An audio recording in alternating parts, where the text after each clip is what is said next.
भूमि से अलग करना। जैसे दो देश हैं, कहने का मतलब है दो देशों को अलग करना। दो देशों को अलग करना यानी दो भूमि को भूमि से अलग करना, यानी सेपरेट करना, यानी सेपरेट करना, ये ध्यान रखेंगे। और वाटर को वाटर से कनेक्ट करना, वाटर को वाटर से, यानी दो सागर हैं, वाटर से कनेक्ट करने का मतलब है कि दो सागर हैं, उनको आपस में कनेक्ट करना, उनको आपस में जोड़ना या कनेक्ट करना। ये आपको बहुत बढ़िया से ध्यान रखना है ना? ये आपको बहुत ही अच्छे से ध्यान रखना है। अब जैसे कैसे, सपोज करो यहाँ पर आओ, एक तुम्हें मैप बना के दिखा देती हूँ। ये एक प्यारे बच्चों, ये एक भूमि है, ऐसे करके ये एक भूमि है, भूमि या कह सो लैंड है। अच्छा, ये भी एक भूमि है, ये भी एक भूमि है, ये भी एक लैंड है। अब आपको क्या करना है, अब यहाँ ये भी एक देश है, ये भी एक देश है। अब यहाँ क्या है, ये महासागर है। अब ये क्या है प्यारे बच्चों, ये महासागर है। ये क्या है, ध्यान से सुनना, ये मैं क्या बना रही हूँ, डॉट डॉट करके, डैश डैश करके, महासागर।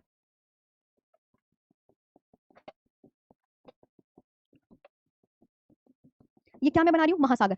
अब सपोज करो कि मैं ये कह रही हूँ कि एक नाव यहाँ पर है, ये नाव है, ये नाव है। अब ये नाव चल के ना, ये जो संकरा सा रास्ता है, संकरा माने संकीर्ण पट्टी, छोटी सी पट्टी, नाव को जो है वो ला जा सकते हैं, कि आ भी सकती है नाव और जा भी सकती है। मतलब जो इस समुद्र में नाव थी, वो इस छोटे से रास्ते से गुजरकर इस समुद्र में चली गई।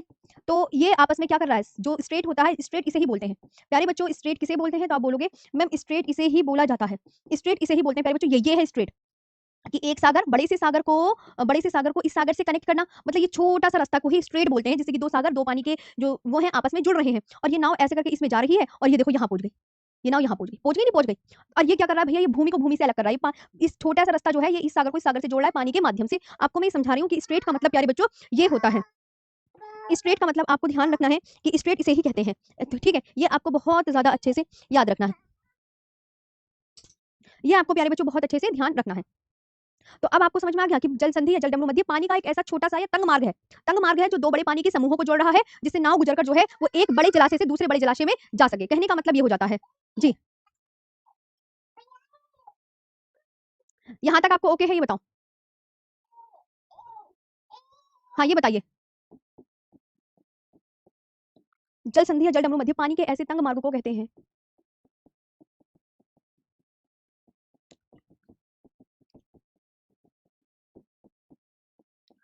पानी के ऐसे तंग मार्ग को कहते हैं जो दो बड़े पानी के समूह को जोड़ता है, जो दो बड़े पानी के समूह दो बड़े पानी के समूह को जोड़ता है और जिससे नाव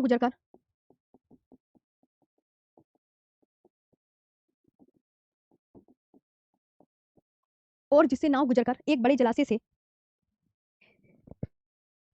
और जिससे प्यारे बच्चों नाव गुजरकर, ये ध्यान रखना, और जिससे नाव गुजरकर एक बड़े जलाशय से एक बड़े जलाशय से एक बड़े जलाशय से दूसरे बड़े जलाशय में जा सके, दूसरे बड़े जलाशय में जा सके। ये आपको ध्यान, in narrow passes of water,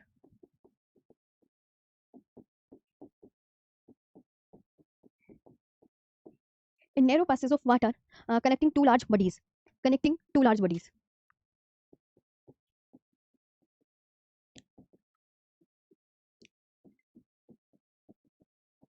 connecting to large bodies, ये आपको ध्यान रखना है। अब प्यारे बच्चों मैं आपको एक बात बताती हूँ, जितनी भी स्टेट है वो अंडमान निकोबार, जैसे आपसे पूछा जाएगा कि भारत की जल संधि कौन सी है ना। अब आपसे ये आएगा नहीं, आपसे पूछ लिया जाएगा कि स्टेट क्या होता है, तो आपको मैंने बताया। अब जैसे आपको मैं बता दूं कि स्टेट से कैसे कैसे क्वेश्चन बनेंगे, तो आपको मैं बता दूं, एग्जामिनर ये पूछेगा कि भारत की प्रमुख जल संधियां कौन कौन सी हैं। भारत की जो प्रमुख जल संधियां हैं, आप बहुत अच्छे से ध्यान रखेंगे, वो अंडमान निकोबार में ही पड़ती है। हाँ, जल डमरू मध्य भी सही कहते हैं। मैंने आपसे बोला प्यारे बच्चों, जैसे भारत की प्रमुख जल संधियां कौन कौन सी है, 8 degree channel, 9 degree channel, 10 degree channel, Duncan pass, पाक जल डमरू मध्य है, और ग्रैंड चैनल है, और कोको जल संधि है। 7 जल संधि तो मुझे अभी तक याद है ना। तो हम इन 7 जल संधियों को बहुत अच्छे से कवर करेंगे। अब ये सातों की सातों जितनी भी इंपॉर्टेंट जल संधियां हैं, वो आपको अंडमान निकोबार के द्वीप में मिलती हैं। अब अंडमान निकोबार का द्वीप आपने देखा है, अंडमान निकोबार का द्वीप आपने देखा, आप कहोगे मैम देखा तो है, मैंने कहा हाँ। तो अंडमान निकोबार के द्वीप में ही मोस्टली जल संधि आपको मिलेंगी। तो सबसे पहले अंडमान निकोबार के द्वीप को बना लेते हैं, जो एटलस में दिया होता है वही आपको अंडमान निकोबार के द्वीप में ही हम बना के दिखाएंगे यहाँ पर। चले तो आगे बात करें। अब यहाँ पर मैं क्या बनाने जा रही हूँ, मैं सिर्फ अंडमान निकोबार के जो मुख्य द्वीप हैं, जो जिनका क्रम, अंडमान निकोबार के द्वीपों का क्रम दिखाने जा रही हूँ। आइए हम आगे चर्चा कर लेते हैं। अंडमान निकोबार के द्वीपों का क्रम आप यहाँ पर देखो, जब मैं यहाँ पे देखो, सबसे ऊपर कौन सा द्वीप है, कोको द्वीप। अब प्यारे बच्चों, ये जो कोको आइलैंड है, ये आपका कहाँ पड़ता है, कोको आइलैंड आपका म्यांमार में पड़ता है। कोको आइलैंड कहाँ पर पड़ता है, कोको आइलैंड प्यारे बच्चों कहाँ पड़ता है, किस देश में पड़ता है, ये ध्यान रखना है। अच्छा मैम अब हमने याद कर लिया कोको आइलैंड म्यांमार में पड़ता है। इसके बाद ये पड़ता है उत्तरी अंडमान। इसके बाद आगे हम बात करेंगे ये क्या पड़ता है, उत्तरी अंडमान। ये क्या पड़ता है, तो आप बोलोगे मैम उत्तरी अंडमान। अब अंडमान निकोबार के द्वीप का क्रम आ गया है। ये सबसे ऊपर उत्तरी अंडमान है अंडमान निकोबार का, फिर ये मध्य अंडमान है, ये याद कर लो, इसका सीक्वेंस इस तरीके से ही आपको मिलेगा। नॉर्थ अंडमान, ये मिडल अंडमान, ये मिडल अंडमान है, और ये कौन सा है, दक्षिणी अंडमान, ये साउथ अंडमान है, ये साउथ अंडमान है। ये आप बहुत अच्छे से याद रखेंगे।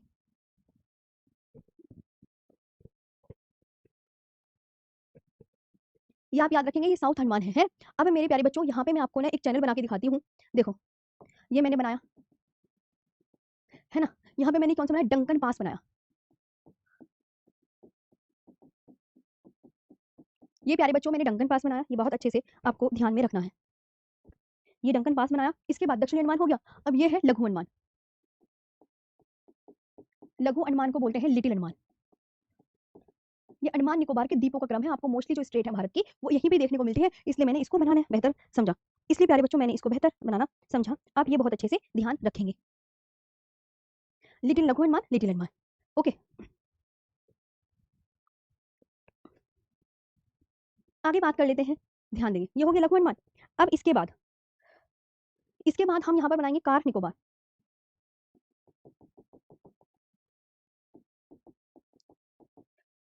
लघु अंडमान हो गया। अब लघु अंडमान की यहाँ पे बनाएंगे 10 डिग्री चैनल। क्या बनाएंगे, 10 डिग्री चैनल बनाएंगे। क्या बनाएंगे, 10 डिग्री चैनल। इसके बाद लघु अंडमान भी हो गया। अब बनाएंगे हम कार निकोबार। कौन सा निकोबार बनाएंगे, कार निकोबार।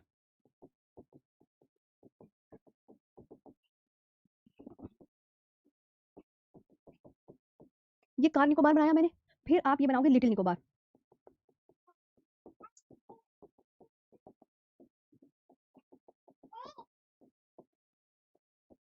लिटिल निकोबार, और फिर आपको ये बहुत अच्छे से याद रखना है, यहाँ पर आप बनाओगे ग्रेट निकोबार।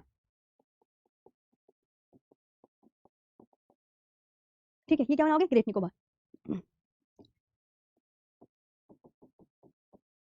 ये ग्रेट निकोबार, और इसके बाद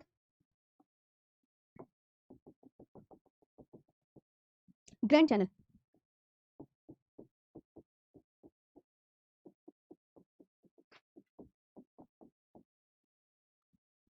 ग्रैंड चैनल, ये आप बहुत अच्छे से ध्यान रखेंगे।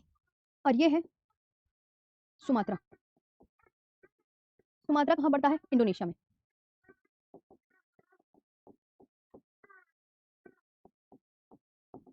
ये क्या बनाया हमने, ये अंडमान निकोबार का मैप बना लिया है हमने। अंडमान निकोबार का मैप बना लिया है हमने, ये बात आप बहुत अच्छे से याद रखेंगे। ये क्या बनाया, अंडमान निकोबार का मैप बनाया है हमने बहुत अच्छे से। ये आपने पूरा बनाया, यहीं पे ही आपको 4 जनसंधि में पढ़ाऊंगी। 4 कितनी जनसंधियां, मतलब इस अंडमान निकोबार के मैप में हम 4 संधियां पढ़ेंगे। जैसे 10 डिग्री चैनल है, तो 10 डिग्री चैनल इसका नाम कैसे पड़ा, तो इनका नाम इनकी अक्षांश डिग्री के अनुसार रखा जाता है। यहाँ पे 10 डिग्री अक्षांश रेखा होगी, जैसे पृथ्वी के बीचों बीच कौन सी रेखा है, 0 डिग्री अक्षांश रेखा है, तो अब 0 डिग्री अक्षांश रेखा के ऊपर ही तो है भारत हमारा। तो अंडमान निकोबार थोड़ा सा ऊपर पड़ रहा है, आप बहुत अच्छे से जानते हैं। तो 10 डिग्री चैनल यानी कि वहां पर 10 डिग्री अक्षांश रेखा होगा, इसलिए इसका नाम जो है इनकी अक्षांश डिग्री के अनुसार रखा जाता है। इनका जो नाम है, जैसे 10 डिग्री चैनल, कोई बच्चा पूछे मैम इनका नाम कैसे रखा जाता है, तो आप यहाँ पर क्या बोलेंगे, आप यहाँ पर क्या बोलोगे, तो आप बोलोगे मैम इनका नाम इनकी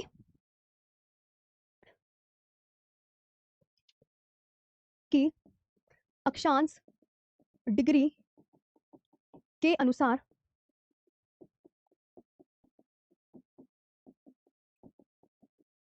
इनका नाम इनकी 10 डिग्री अक्षांश के अनुसार रखा जाता है। ये बात ध्यान रखिए, इनका नाम इनकी अक्षांश डिग्री के अनुसार रखा जाता है।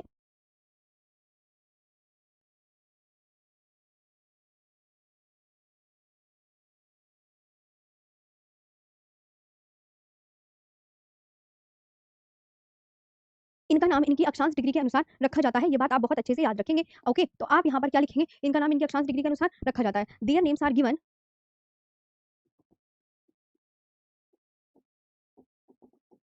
देयर नेम्स, नेम्स है ये, their names are given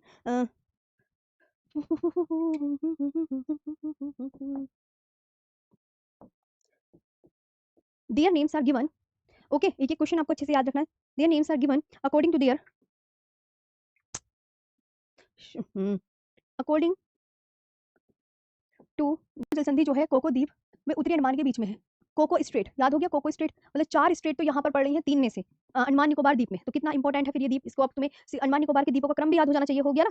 Andaman Nicobar के द्वीपों का क्रम याद हो गया है, तो दक्षिणी अंडमान और लघु अंडमान के बीच में कौन सा पास है, डंकन पास। तो इसकी जो ट्रिक आप कुछ भी लिख लें, मैं इसकी ट्रिक लिखाऊंगी दल, ट्रिक दल के बीच में है, द द से डंकन, द से देखो दक्षिणी अंडमान और ल से लघु अंडमान के बीच में है ना। अच्छा 10 डिग्री चैनल जो है इसकी ट्रिक क्या होगी, लका। इसकी ट्रिक होगी प्यारे बच्चों लका, यानी लघु अंडमान और कार निकोबार के बीच में, लघु अंडमान और कार निकोबार के बीच में। तो ये आपको प्यारे बच्चों बहुत अच्छे से याद रखना है कि ये लघु अंडमान और कार निकोबार के बीच में है ना, ये आपको ध्यान रखना है। Car Nicobar, little Nicobar, great Nicobar और सुमात्रा इंडोनेशिया और इनके बीच में ग्रैंड चैनल। ओके, ये आप बहुत अच्छे से ध्यान रखोगे तो आपको कितनी यहाँ पर स्ट्रेट याद हो गई है, 1 2 3 4 ग्रैंड चैनल, ग्रेट निकोबार और सुमात्रा के बीच में है। सुमात्रा आपको वो पता होना चाहिए इंडोनेशिया के बीच में है ना। मैम कल वाला हैंड रिटन पीडीएफ अपलोड नहीं है, अरे मेरे प्यारे भाई सूरज टेंशन मत लो, वो केमिस्ट्री की अपलोड हो गई थी तो मैंने डिलीट करवा दी है, उसमें ज्योग्राफी की पीडीएफ अपलोड होगी। थोड़ा सब्र रखा करो, चीजें टेक्निकल रूप से भी तो गलत हो सकती हैं। हाँ जी ओके, आगे आपको यहाँ पर समझ में, तो ठीक है। अब मैं इनको एक बार किसी को बच्चे को मैप से ना आता हो तो मैं इसे लिख कर दिखा देती हूँ, आपको ज्यादा अच्छे से और समझ में आ जाएंगी सारी चीजें। अच्छा अब हम बात करते हैं मालदीव व मिनिकॉय के मध्य। अभी मैंने सारी स्टेट आपको भारत में जितनी भी स्टेट है ना उन्हें मैं लिख के बढ़ा देती हूँ। मालदीव व मालदीव में मिनिकॉय के मध्य कौन कितना चैनल है, मालदीव और मिनिकॉय के मध्य अभी 8 डिग्री चैनल है, जो कि मैं आपको भी बताऊंगी प्यारे बच्चों। 8 डिग्री चैनल है ना। तो separates the island of Minicoy and Maldives, अलग करता है मालदीव एंड मिनिकॉय को अलग करता है, ये याद रखना। कोई उनकी जल संधि क्या करती है, दो भूमियों को अलग कर रही है ना। तो दो भूमि यहाँ पर कौन सी आ गई, मालदीव एक देश है, मिनिकॉय भी एक मिनिकॉय लक्षद्वीप का एक देश है। तो लक्षद्वीप मिनिकॉय में स्थित है ना, ये याद रखना। तो ये दो भूमियों को अलग करती है, तो separates the island of Minicoy and Maldives.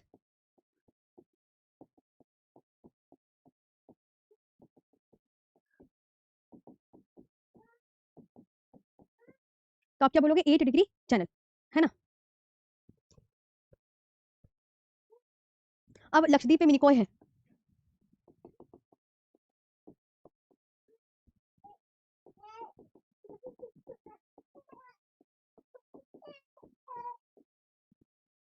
Lakshadweep में मिनिकॉय के मध्य, तो between the Lakshadweep and Minicoy. अब separates the island of Lakshadweep and Minicoy, ये बताइए तो ये कौन सा अलग करता है, सेपरेट्स द आइलैंड ऑफ, क्योंकि अलग कर दो भूमियों को अलग कर रहा है। लक्षद्वीप एक भूमि तो है, जल सागर थोड़ी है। तो आप बोलोगे मैम लक्षद्वीप मिनिकॉय के मध्य, between the Lakshadweep and Minicoy, तो आप बोलोगे इन दोनों के बीच में 9 डिग्री चैनल है। और मैंने कहा ना सेपरेट करता है, दो भूमियों को अलग करता है ना प्यारे बच्चों, तो सेपरेट्स द आइलैंड ऑफ, तो सेपरेट भूमि, अब तो ये तो तुम्हें पता चल गया होगा। तो 9 डिग्री चैनल जो है वो between the Lakshadweep, between the Lakshadweep and Minicoy.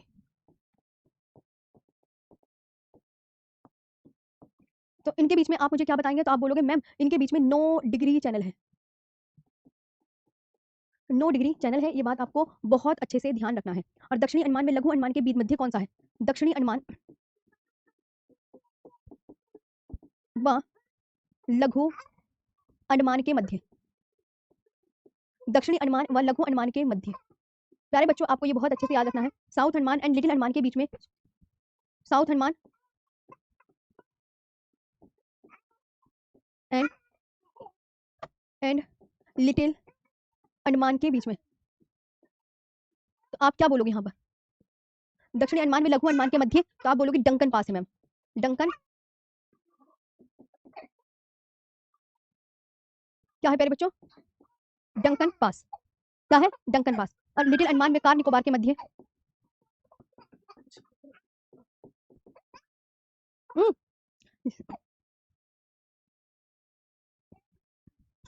Little Andaman व कार निकोबार के मध्य,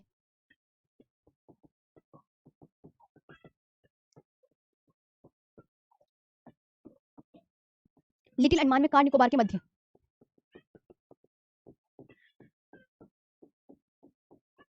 Little Andaman and car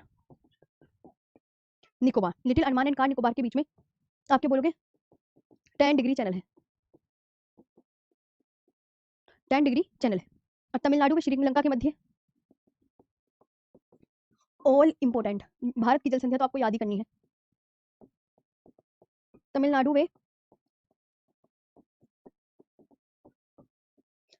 Sri Lanka के मध्य पाक जल संधि, पाक स्ट्रेट,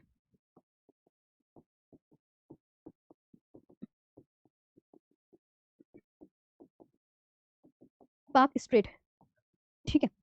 तमिलनाडु एंड श्रीलंका के मध्य, लिटिल अंडमान और कार निकोबार के बीच में, तो ये आपको पता चले बिटवीन तमिलनाडु एंड श्रीलंका।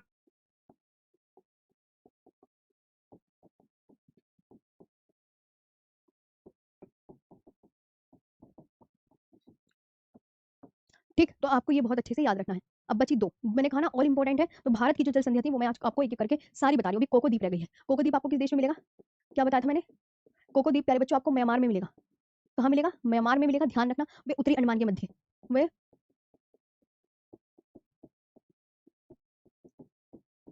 वे उत्तरी अंडमान के मध्य। तो कोको आइलैंड जो है, कोको आइलैंड, जो कोको आइलैंड है ये कहाँ है? म्यांमार में। ये तो आपको याद हो गया कि हाँ मैं म्यांमार में है, और नॉर्थ अंडमान को अलग करता है, और नॉर्थ अंडमान को क्या कर रहा है? अलग। तो ये कौन सी? कोको जल संधि, कोको स्ट्रेट।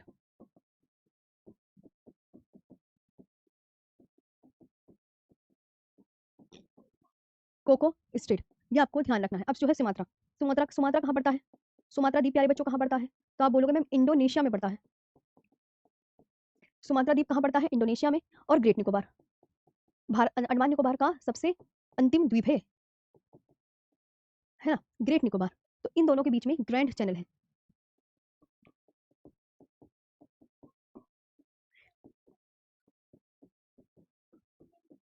इन दोनों के बीच में प्यारे बच्चों ग्रैंड चैनल है। कौन सा चैनल है इन दोनों के बीच में? सुमात्रा आपको पता चलेगा कहाँ पड़ता है? इंडोनेशिया में। और ग्रेट निकोबार के बीच में ग्रैंड चैनल है। ये बात आप बहुत अच्छे से याद रखेंगे। तो अब भारत की प्रमुख सभी जल संधियां मैंने आपको यहाँ पर करा दी है, एक एक भारत की जितनी भी जल संधियां थी।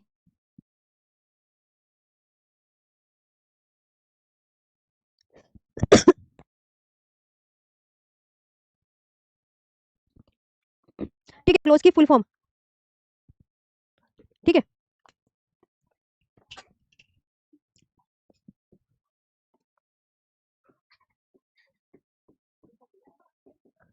समुद्र के कानून पर संयुक्त राष्ट्र सम्मेलन कब हुआ था?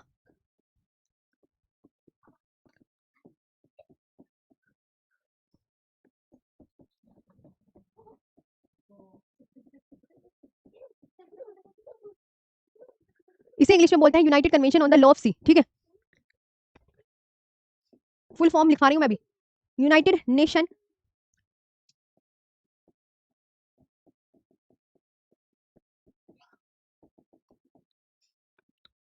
On the Law of C.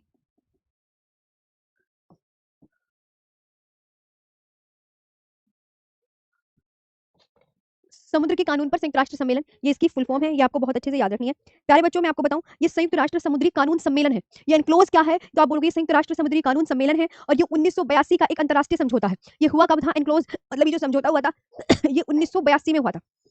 Enclose किस सन में हुआ था प्यारे बच्चों? तो आप बोलोगे मैम 1982 में हुआ था। और ये कानूनी ढांचा जो समुद्र और महासागरों के उपयोग, समुद्री पर्यावरण और संसाधनों के संबंध में सभी देशों के अधिकार और जिम्मेदारियों को बताता है। समुद्र पर, यानी सिंपल सी लैंग्वेज में, समुद्र पर किस देश का कितना अधिकार है उसको बताता है। समुद्र पर किस देश का कितना अधिकार है उसको बताता है, कि समुद्र पर किस देश का कितना अधिकार है प्यारे बच्चों, उसको बताता है। आई बात समझ में? क्या बताया? हाँ जी। तो कि अब जैसे भारत है, तो भारत के अधिकार में कितना समुद्र आता है उसके बारे में कौन बताएगा? एनक्लोज बताएगा। तो यही आपको मुझे बताना है। अब कुछ यहाँ पर चीजें रख लो प्यारे बच्चों, जैसे आधार रेखा क्या होती है? बेस लाइन,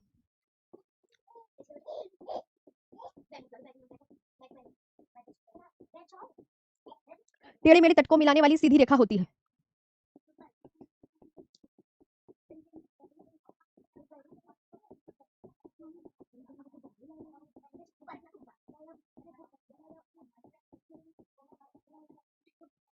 टेढ़े मेढ़े तट को मिलाने वाली सीधी रेखा, a straight line joining the rugged coast, a straight line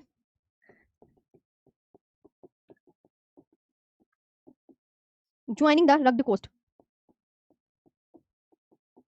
ठीक है। आधार रेखा, अभी मैप, अभी थोड़ा सब्र करना, आपको मैप के माध्यम से भी मैं चीजें समझाऊंगी। आंतरिक जल की डेफिनेशन क्या होती है? अभी मैं आंतरिक जल भी बना के दिखाऊंगी क्या होता है।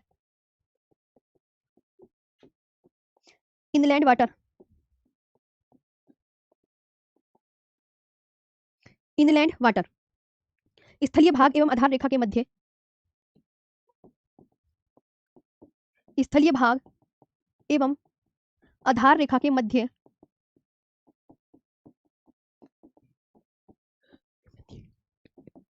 स्थित सागरीय जल,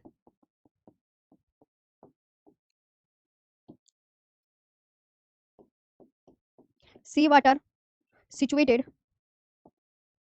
बिटवीन द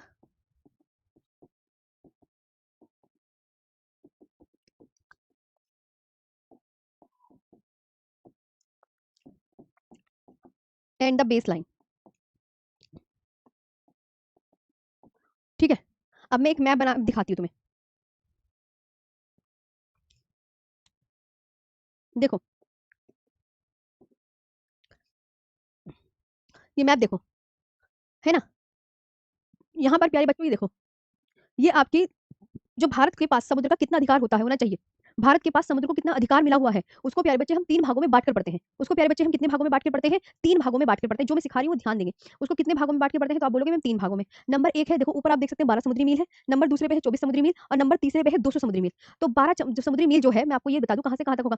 तो आधार रेखा से देखो ये जो ये है ना नीला कलर का पोर्शन, ये आधार रेखा है वाली, आधार रेखा से 12 समुद्री मील तक ये है, आधार रेखा से ये वाला नीले कलर तक जो हल्का नीला कलर है वो 24 समुद्री मील तक है और ये यहाँ से यहाँ तक 200 समुद्री मील तक है। हाँ, है ना? अब मेरी बात सुनो, तो अब किसी बच्चे को ये तो समझ में नहीं आएगा।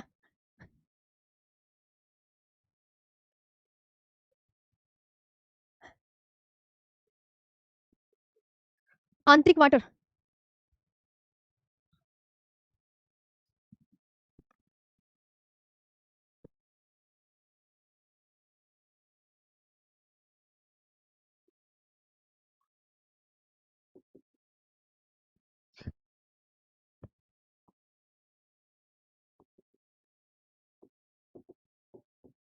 इंटरनल वाटर, ये आपको ध्यान रखना है। इंटरनल वाटर, ठीक है, और इसे इनलैंड वाटर भी लिख सकते हैं और इनलैंड वाटर भी लिख सकते हैं, कोई दिक्कत नहीं है। एक बच्चे ने ये क्वेश्चन किया है। ओके, चलिए अब यहाँ पर मैप देखते हैं। इनलैंड वाटर, अभी देखो मैंने आपको एक मैप दिखाया था ना, अब मैंने कहा बच्चों ये तो तुम्हारी समझ से बाहर हो रहा है मैप, तो मैंने कहा इसे मैं अपने हाथों से ड्रॉ कर दूं तो तुम्हें ज्यादा अच्छे से चीजें समझ में आ जाए, है ना। जैसे ये देखो,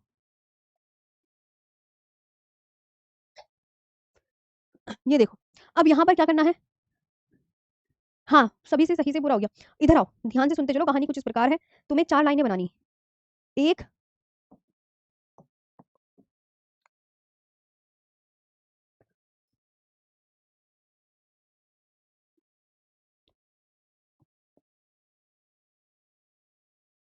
ये, ठीक है, ये 4 लाइनें खींच लो, मेरी तरह तरह खींचे जैसी जैसे मैं खींच रही। अब बच्चों आपको मैं बताती हूँ, देखो ये वाली जो रेखा है ना, ये वाली, ये आप ये सोचो ये आधार रेखा है। ये क्या है? आधार रेखा। ये आधार रेखा है और इसके अंदर जो पानी है देखो, ये पानी है।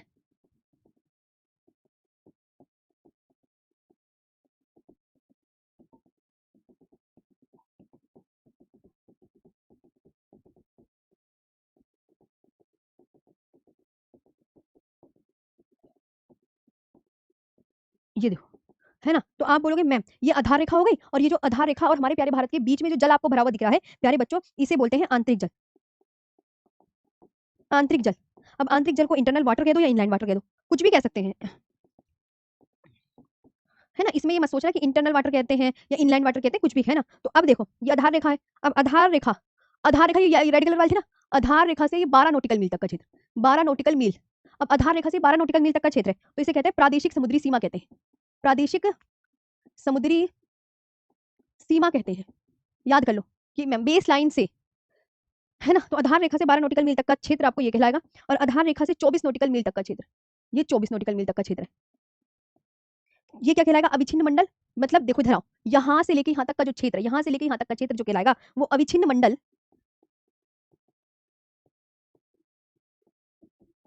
या संलग्न क्षेत्र कहलाएगा। ठीक है, अब फिर बनाओ आधार रेखा से ये 200 नॉटिकल मील तक का क्षेत्र, ये 200 नॉटिकल मील तक का क्षेत्र, तो ये क्या कहलाएगा? अनन्य आर्थिक क्षेत्र, क्या कहलाएगा? Exclusive economic zone. और इसके बाद बचता है उच्च सागर, इसके आगे क्या बचता है? उच्च सागर बचता है, हाई सी बचता है, और हाई सी पर क्या है? सभी राष्ट्रों का समान अधिकार, सभी राष्ट्रों का समान अधिकार। मैप आपको बताओ, मैप आ गया समझ में? ये बताओ मैप आ गया समझ में? मैप आ गया समझ में?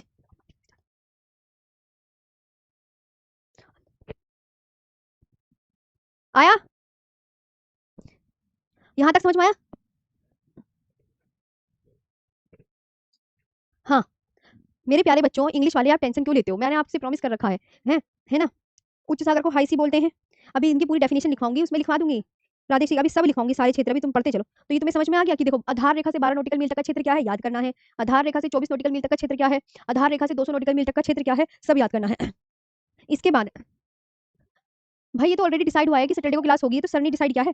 हाँ भैया, 1 नॉटिकल मील। अब कुछ इंपॉर्टेंट पॉइंट्स लिख लो, इंपॉर्टेंट पॉइंट्स पहले।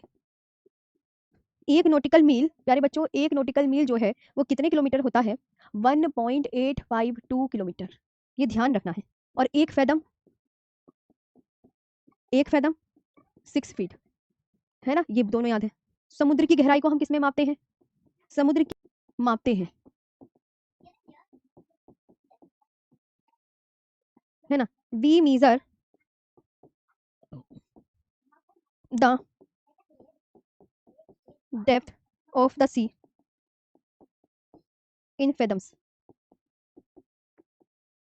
We measure the depth of the sea in fathom, है ना? अब ये आपने ध्यान रख लिया। अब भारतीय समुद्री सीमा को 3 भागों में बांटा गया है। भारतीय समुद्री सीमा को समुद्री सीमा को कितने 3 भागों में बांटा गया है। भारतीय समुद्री सीमा को 3 भागों में बांटा गया है। इंडियाज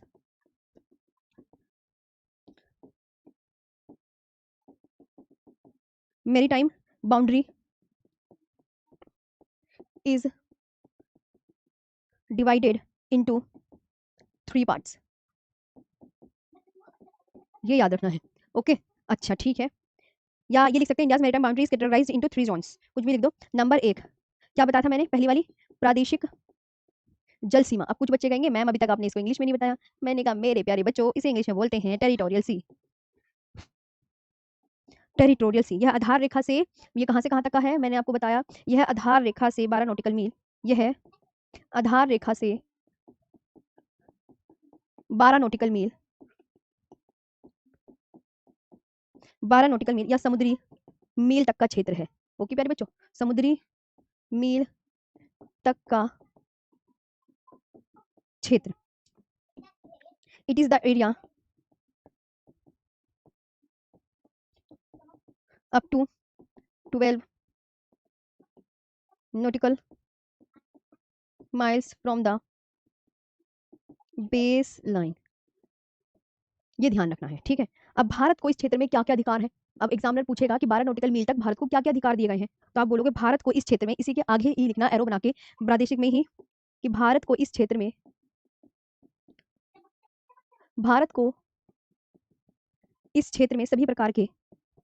सभी प्रकार के संसाधनों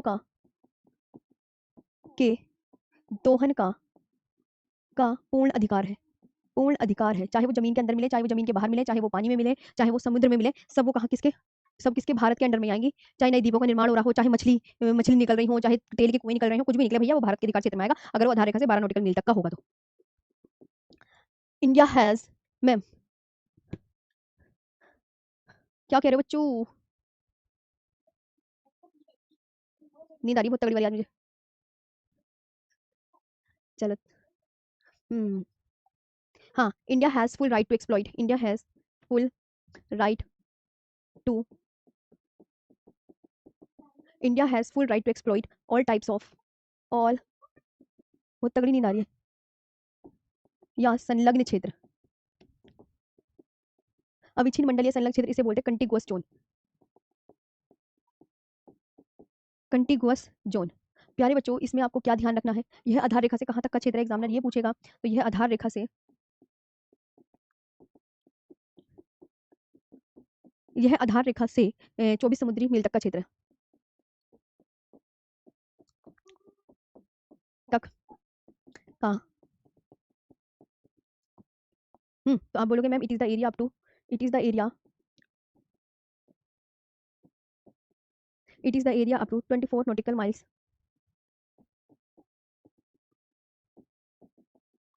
24 nautical miles from the base line, from the baseline. अब भारत के पास अधिकार, यहाँ पर भारत के इतने एरिया में आधार रेखा से 24 समुद्री मील तक क्या क्या अधिकार है? तो भारत के पास अधिकार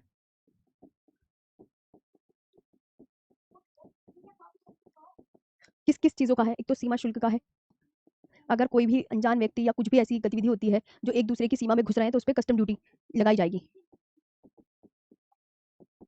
कस्टम ड्यूटी लगाई जाएगी। और यहाँ पर साफ सफाई की जिम्मेदारी, जितना भी इतना क्षेत्र है भारत को है कि वो साफ सफाई का ध्यान रखे, साफ सफाई की जिम्मेदारी, साफ सफाई की जिम्मेदारी यानी रिस्पॉन्सिबिलिटी फॉर क्लीनलीनेस,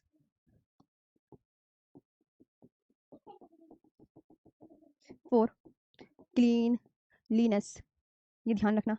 उसके बाद आपको ध्यान रखना है कई पर्यावरणीय स्वच्छता का अधिकार, कोई भी भैया पर्यावरण को हानि ना पहुंचे, पर्यावरणीय स्वच्छता का अधिकार, स्वच्छता का अधिकार, पर्यावरणीय यानी पर्यावरणीय स्वच्छता, right to environment cleanliness, right to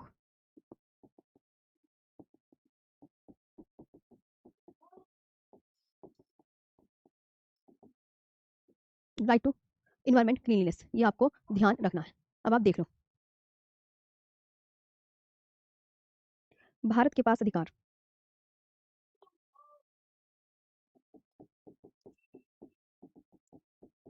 exclusive economic zone, यह आधार रेखा से 200 नॉटिकल मील तक का क्षेत्र है।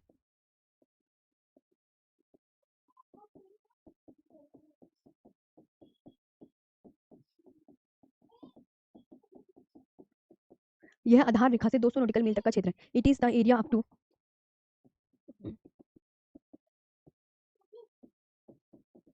It is the area up to 200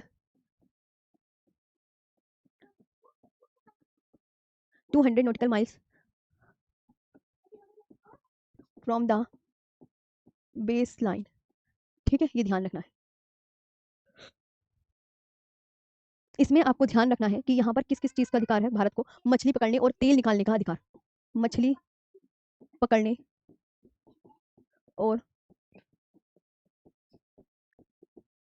तेल निकालने का अधिकार, मछली पकड़ सकता है, तेल निकाल सकता है, ये आपको यहाँ पर याद रखना। Right to fish and extract oil, right to fish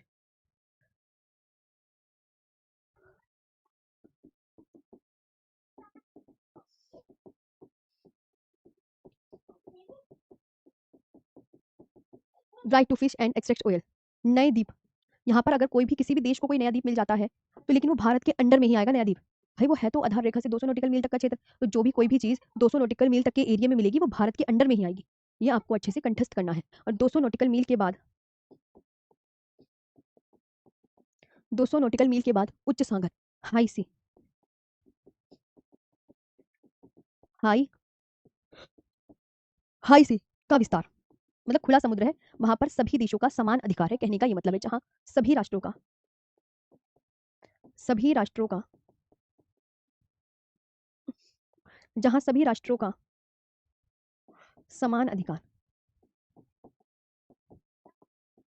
okay, तो अब यहाँ पर 200 नॉटिकल मील के आगे तो सभी राष्ट्रों का समान अधिकार आ गया। After the 200 nautical mile, after the 200 nautical mile, the expansion of the high sea, of the expansion of the high sea, where all nations, where all nations, all nations, all nations had equal rights,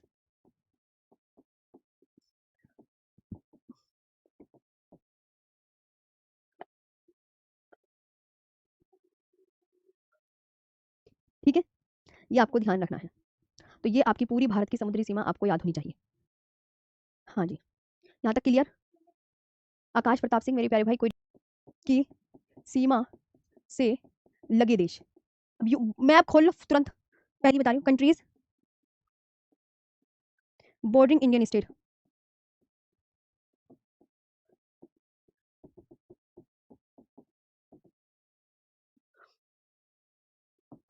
ये है ना, test लिया जा रहा है, ये ध्यान रखना। तुम्हारा मैं सबके मणिपुर, बस इसमें तुम्हें पढ़ने के लिए दे रही हूँ, सब पढ़ा दिया है, पूरे चैप्टर का निचोड़, पूरे चैप्टर का निचोड़ है, मतलब वन लाइनर है, वन लाइनर की, अब है ना। हाँ, तो अब ये देखो वन लाइनर है कि किस तरीके से एग्जाम में क्वेश्चन पूछे जाएंगे कि भारतीय भूभाग कुल क्षेत्रफल कितना है 3287 263 है। तो ये वन लाइनर। अब पूरा चैप्टर आपका फिनिश। एक चैप्टर आज इतने दिनों में जाके पूरा हुआ है। अब ये निचोड़ है, मतलब एक रैपिड फायर है कि आपको अगर थ्योरी में याद ना हो तो ये पूरा आप कैसे याद कर सकते हो है। और ये भारतीय राज्यों, किसी बच्चे को कैपिटल भी याद नहीं हो सकती, उनके लिए कैपिटल भी दे रही हूँ मैं, यूनियन टेरिटरीज भी दे रही हूँ, कभी आपको यूनियन टेरिटरी भी याद ना हो। हम्म। कभी कभी ये है ना, अब देखो ये केंद्र शासित प्रदेशों की राजधानी है, कभी तुम्हें याद ना कहो, तो इसलिए तुम्हें मैंने सब पूरे चैप्टर का बेसिक से लेके हाई पॉइंट बता दिया, बेसिक से लेके। ये सवाल बहुत बार पूछा गया कि खान पान कैसा था। देखिए, जो ऋग्वैदिक आर्य थे, ऋग्वैदिक आर्य शाकाहारी और मांसाहारी दोनों थे। शाकाहारी और मांसाहारी दोनों थे। वो शाकाहारी भी थे, वो मांसाहारी भी थे। शाकाहार और मांसाहार दोनों में का भोजन किया करते थे। They are vegetarian, vegetarian and non vegetarian. Non vegetarian एक और कैटेगरी होती है बच्चों, जिसे मौकाटेरियन कहते हैं। एक बार हमने किसी से पूछा कि तुम वेजिटेरियन हो कि नॉन वेजिटेरियन, तो उसने कहा भैया हम तो मौकाटेरियन। मौकाटेरियन मतलब जैसा मौका लग जाता है वैसा ही खा लेते हैं। We are maukatarian. Vegetarian non vegetarian क्या होता है? We are maukatarian. चलिए, इनके प्रिय फूड क्या था? What is the favourite food? What is the favourite food? आपकी जानकारी के लिए मैं बता दूं, इनका फेवरेट फूड था milk and its products. Milk and its products. Milk and its product. दूध और उससे बने उत्पाद।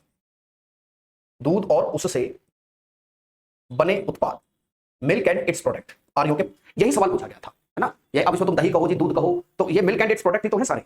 दूध और उससे बने उत्पाद जो थे आर्यों के फेवरेट थे। एक बार मैं आपके कमेंट सेक्शन को देख लूं। I am also a maukatarian. हाँ जी, किसी का फेवरेट फूड भी एग्जाम में आता है। जैसे ये लोग क्या खाते थे? दही और सत्तू मिलाकर एक उत्पाद बनता था। जैसे एक आइटम होता था कुरम। कुरम दही में सत्तू मिलाकर, दही में सत्तू मिलाकर ये खाया करते थे। और दूध और उससे बने उत्पाद तो इनके फेवरेट थे ही। ठीक है, एक क्षीर पकौंदन का भी जिक्र है। क्षीर पकौंदन, क्षीर पकौंदन, क्षीर पकौंदन का भी जिक्र है। संभवतः खीर हुआ करती थी ये क्या थी? संभवतः खीर थी ये, जिसे हमने क्षीर पकौंदन कहा है ना? खान पान को इंग्लिश में क्या कहते हैं? फूड्स, है ना? फूड्स। मेरे प्यारे भैया, मैं आपको एक बात बता दूं, पूरी कोशिश करता हूं कि मैं सारी चीजें इंग्लिश में लिखूं, बट कई बार आप जानते हैं पढ़ाते हुए एक ऐसा फ्लो बन जाता है, तो उस फ्लो के हिसाब से जनरली कुछ चीजें छूट जाती हैं, तो उसको आप बता दिया करो। मेरी होली कैसी रही? मेरी होली अच्छी रही, अच्छी रही भैया हमारी। ठीक है, इतनी पकौड़ियां खा ली है कि पेट में गैस बन रही है। सोम और सुरा का भी जिक्र है। सोम और सुरा का भी जिक्र है। द सोम एंड सुरा। देखिए, एक चीज और मैं आपको बता दूं, क्या है सोम और सुरा? यह संभवतः है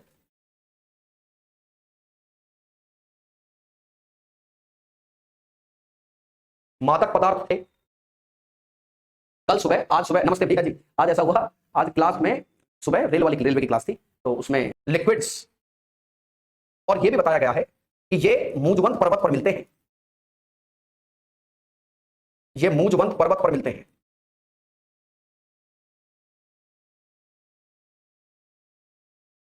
ये फाउंड्स एट मूजवंत।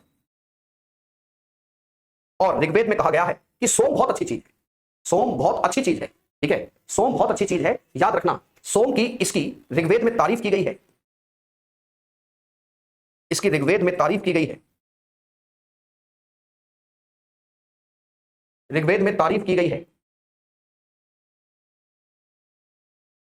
एप्रिसिएशन इन ऋग्वेदा। ऋग्वेद में इसकी तारीफ की गई है और कहा गया है कि सोम एक ऐसी चीज है जिसको पीने से देवताओं के मन पर आनंद छा जाता है। 100% आप लिए है भैया। आपके इंस्टाग्राम, मेरे इंस्टाग्राम जीएस सुशांत सर करके ही है शायद। ठीक है, आया नहीं हूं जोधपुर, कभी पर आना चाहता हूं, एक दिन जरूर आऊंगा, तब तुमसे जरूर मिलना तो है मुझे बच्चों से। मुझे इन बच्चों के भ्रम दूर करने हैं। मुझे अब ऐसा लगने लगा है पर्सनली, इसके पीने से देवताओं के मस्तिष्क पर आनंद छा जाता है। देवताओं के मस्तिष्क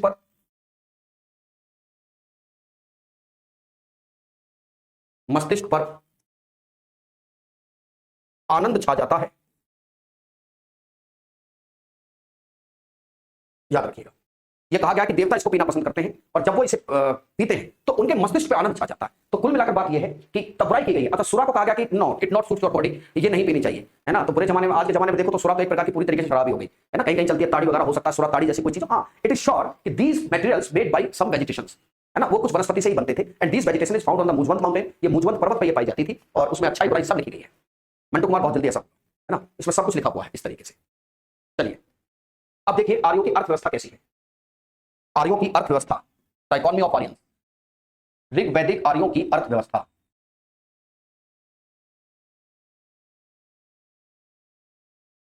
ऋग्वैदिक आर्यों की अर्थव्यवस्था कैसी है? ऋग्वैदिक आर्यों की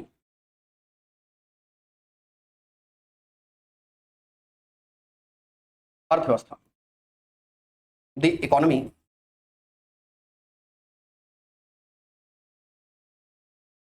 ऑफ ऋग्वैदिक आर्यंस। ऋग्वैदिक आर्यों की अर्थव्यवस्था कैसी थी? ठीक है, देखिए आपको यह पता होना चाहिए कि जब आर्यंस यहां आए तो सिंधु घाटी सभ्यता के पतन का दौर था। सिंधु घाटी सभ्यता डाउनफॉल पर थी और सिंधु घाटी सभ्यता के डाउनफॉल का अर्थ होता है सर शहर खत्म हो जाना। सिंधु घाटी सभ्यता के डाउनफॉल का अर्थ होता है सर दोबारा से गांव बन जाना। That's the point. जो सिंधु घाटी सभ्यता है, ठीक है ना, ठीक है, सिंधु घाटी सभ्यता का जो शहरीकरण है उसको खत्म हो जाना। एक बच्चा कमेंट कर रहा है, सुन के जाओ, सच में आप में टीचर की आग दिखती है। बात तो है, मैं ये कह रहा हूं कि पढ़ा तो सभी जैसा रहे। अब मामला यहां इकट्ठा हो गया कि इतने सारे भैयाओं के नोट्स इकट्ठे हो गए। अब किस भैया के नोट्स काम करेंगे समस्या यहां है। ग्रामीण थी। ऋग्वैदिक आर्यंस आर रूरल। और कैसे नहीं होते, कैसे नहीं होते, कैसे नहीं होते? या एक बात तो सोचो आप, जब सब कुछ तबाह हो गया, वो तो वहां पहुंचे थे कि जा रहा हूं कैचुओं की खोज में, वो फिल्म में तो जा रहा हूं, यहां बर्फ पड़ती है कि अरे यहां भी कुछ नहीं है। लेकिन यहां इतना तो था कि जितना उनके का कुछ नहीं था। कहते हैं ना कि किसी किसी की पूंछ इतनी लंबी होती है कि कटते कटते भी मामला खराब हो जाता है ना, है ना, कटते कटते बहुत लंबी रह जाती है। वो कहते हैं ना कि गांव में सुना होगा, अरे भैया बहुत धन दौलत है, यू पीढ़ी पूरा भी उड़ाएगी ना तो भी बच जाएगा, यही वो तरीका, समझ गए। तो बाबा आर्यों की संस्कृति, वहां पे ग्राम को गांव मिले थे सिंधु घाटी सभ्यता वाले, ठीक है। और ग्रामीण संस्कृति का आधार हमेशा से खेती होती है, इसका आधार खेती थे, इसका आधार कृषि है। Agriculture was the backbone, agriculture was the backbone, agriculture backbone थी। एग्रीकल्चर क्या थी भैया? एग्रीकल्चर बैकबोन थी। अब सवाल यह आता है कि क्या उनको खेती के बारे में पूरी जानकारी थी? हाँ, खेती के बारे में बहुत सारी चीजें पता है। अच्छा, इनका आधार खेती था। कृषि के बारे में बहुत सारी चीजों की इनको जानकारी थी। एक सवाल मैं आपसे पूछना चाहूंगा, ऋग्वैदिक आर्यों की संस्कृति, ये जो आर्य चल रहे हैं, क्या ये लोहे को जानते थे? बताइए, क्या ये लोहे को जानते थे? नहीं, ये भी, इनको लोहे का ज्ञान नहीं था, इनको लोहे का ज्ञान नहीं है, इनको लोहे का ज्ञान नहीं था। They does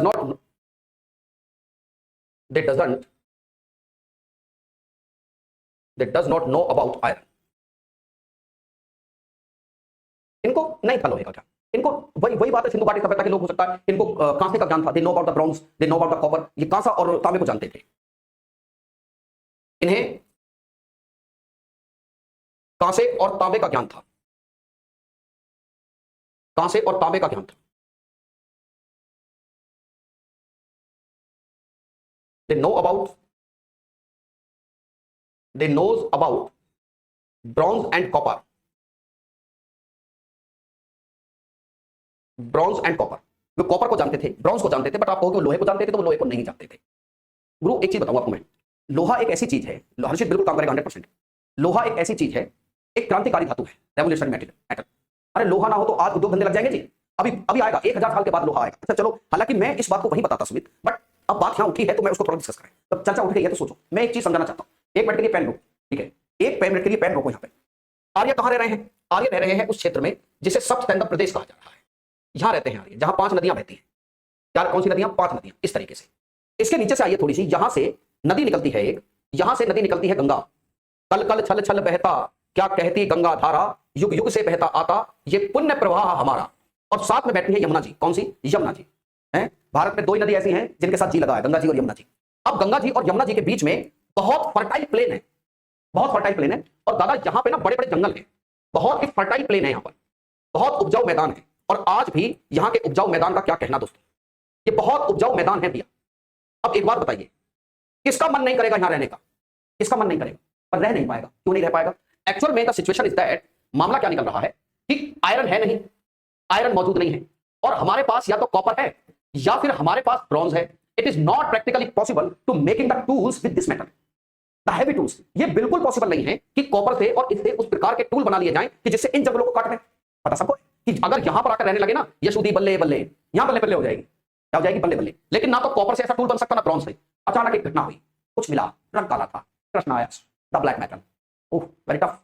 कुछ दिन बाद लोहा मिला। क्या मिला? कुछ दिन बाद लोहा मिला। हाँ, इस लोहे की एक ताकत थी कि इससे इतने खतरनाक टूल बन सकते थे कि वो इन जंगलों को काट सकते थे। काटो, साफ करो, काटो और साफ करो। इन हथियार टूल्स बने, इन जंगलों को साफ किया गया। ये लोहा है, ये लोहा था जो धरती पे चलकर खेत जोत सकता था। ये लोहा था जो बीज को उसकी गहराइयों तक पहुंचा सकता था। ये लोहा था जो मां धरती पे चलकर उसमें अंदर की आर्द्रता को बाहर निकाल सकता था। मिश्रित कृषि करते थे, मिश्रित कृषि होती थी।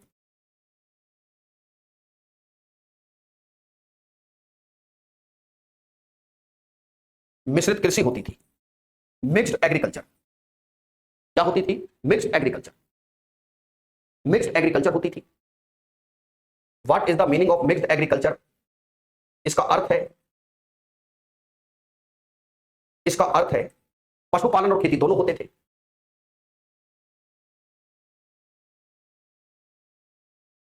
पशुपालन और खेती दोनों होते थे। Agriculture and domestication of animals. क्या होता था? Agriculture and domestication of animal.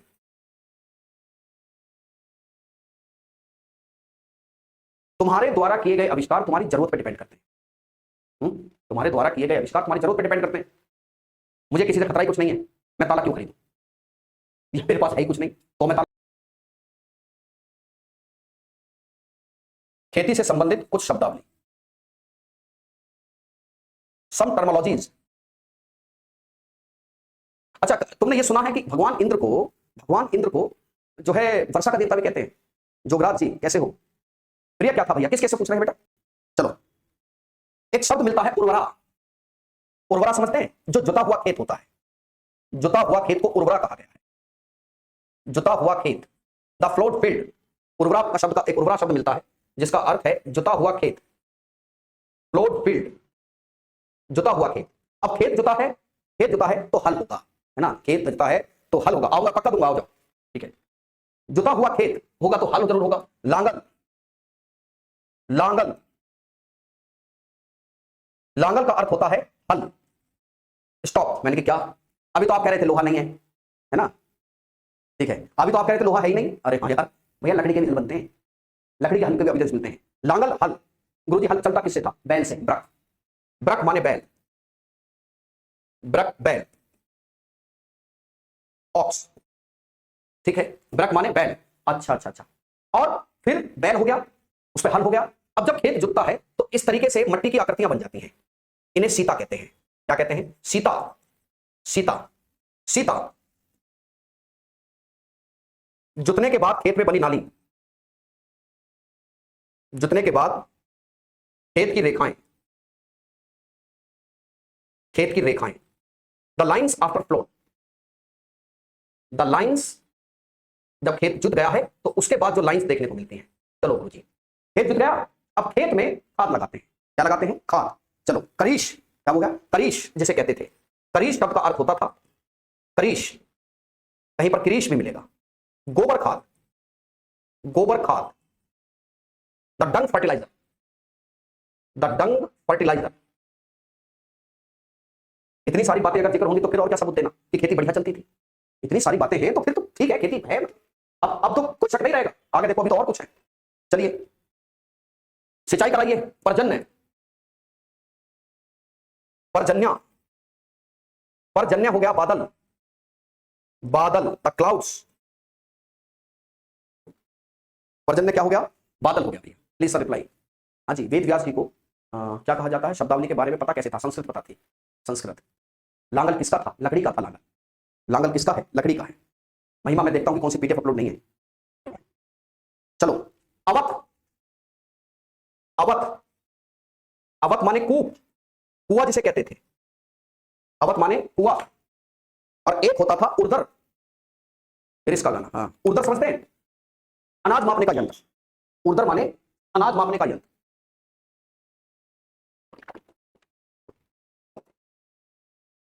उर्दर अनाज मापने का यंत्र। अनाज मापने का यंत्र होता था।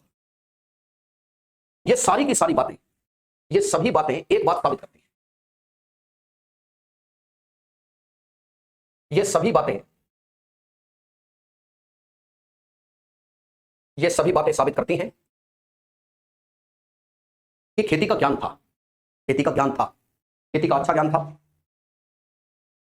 साबित करती हैं खेती का अच्छा ज्ञान था।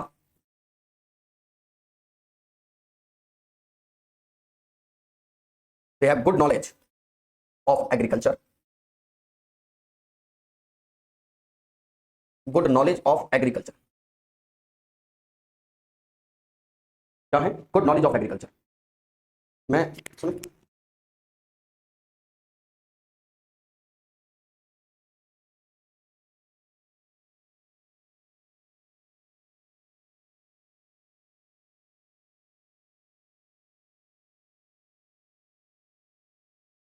ऑफ एग्रीकल्चर बहुत अच्छी, ये सब में लिखा है ना। कृषि ऐसे थोड़ी, भारत कृषि प्रधान देश है।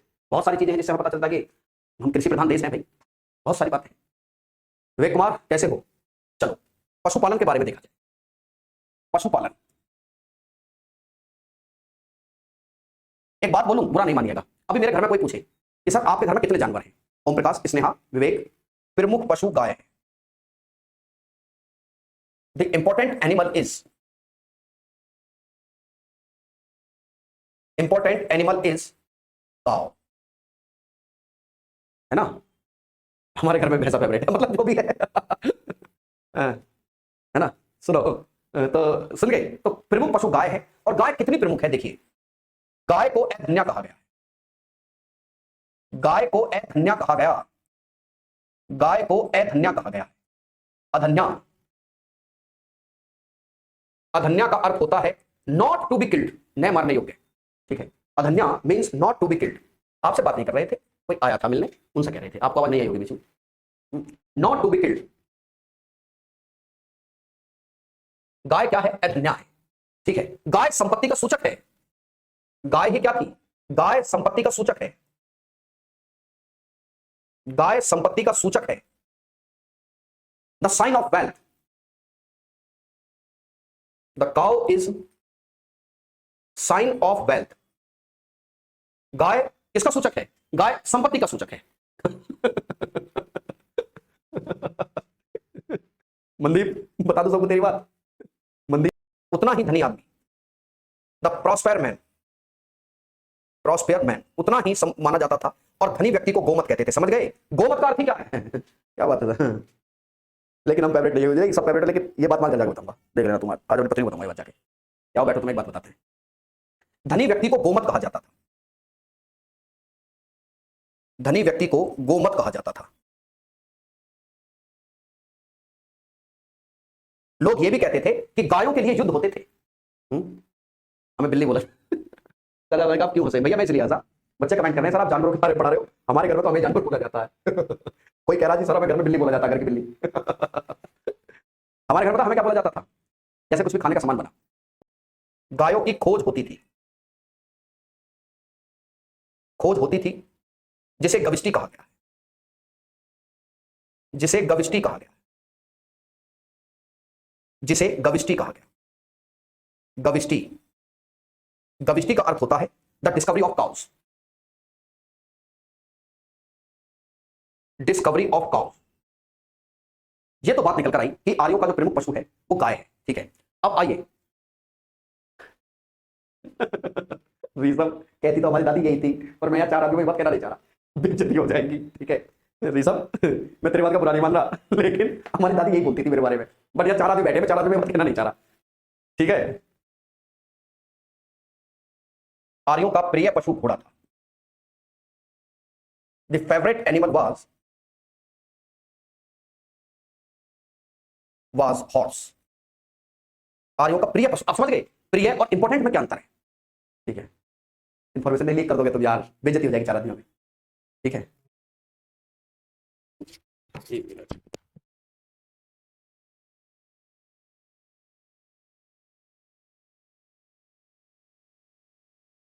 हाथी, ऊंट, भेड़, बैल, बकरी ईटीसी। अच्छा, एक आदमियों का जिक्र हुआ है, पाणियों का। आज ये कहते थे पानी बड़े दुष्ट हैं, पशु चोर होते थे। कौन थे? पानी जो है उन्हें पशु चोर कहा गया, मवेशियों के चोर के कारण। चलो, पाणियों के बीच चर्चा की गई है। पाणियों की चर्चा होती है। पानी ये क्या होते थे? ये पशु चोर हो गए, मवेशियों की चोरी करते थे और पैसे वाले भी थे। लोग कहते बड़े बेकार आदमी। हाँ, भैंस भी थी। ठीक है, देखिए पानी जो है ये मवेशी चोर थे। चलो भाई बच्चों, आज के लिए अपनी क्लास को यहीं रोकते हैं, इसके आगे हम कल बात करेंगे। बस करिए गुरुजी। चलो जिम्मी, ऋग्वैदिक काल के देवता। देखिए आर्यों का जो जीवन था, इसको वाइट कर दूं। आर्यों का जो जीवन था, आर्यों के जीवन में देवताओं का इंपॉर्टेंट रोल था। समाज वैसे भी पुरुषात्मक था, है ना, तो वेदों का इंपॉर्टेंट रोल है। वेदों का में सॉरी देवताओं का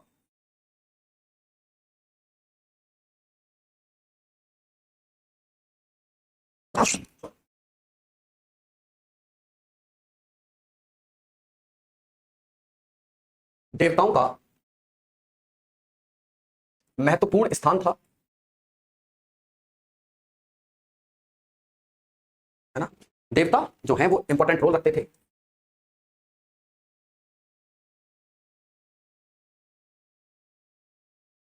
इंपॉर्टेंट रोल देवताओं का क्या था? महत्वपूर्ण स्थान था। कुछ महत्वपूर्ण देवता हैं, जैसे कुछ महत्वपूर्ण देवता थे, जैसे एक देवता इंद्र हैं। मैं जो बता रहा हूं उसको बहुत ध्यान से समझिएगा, है ना।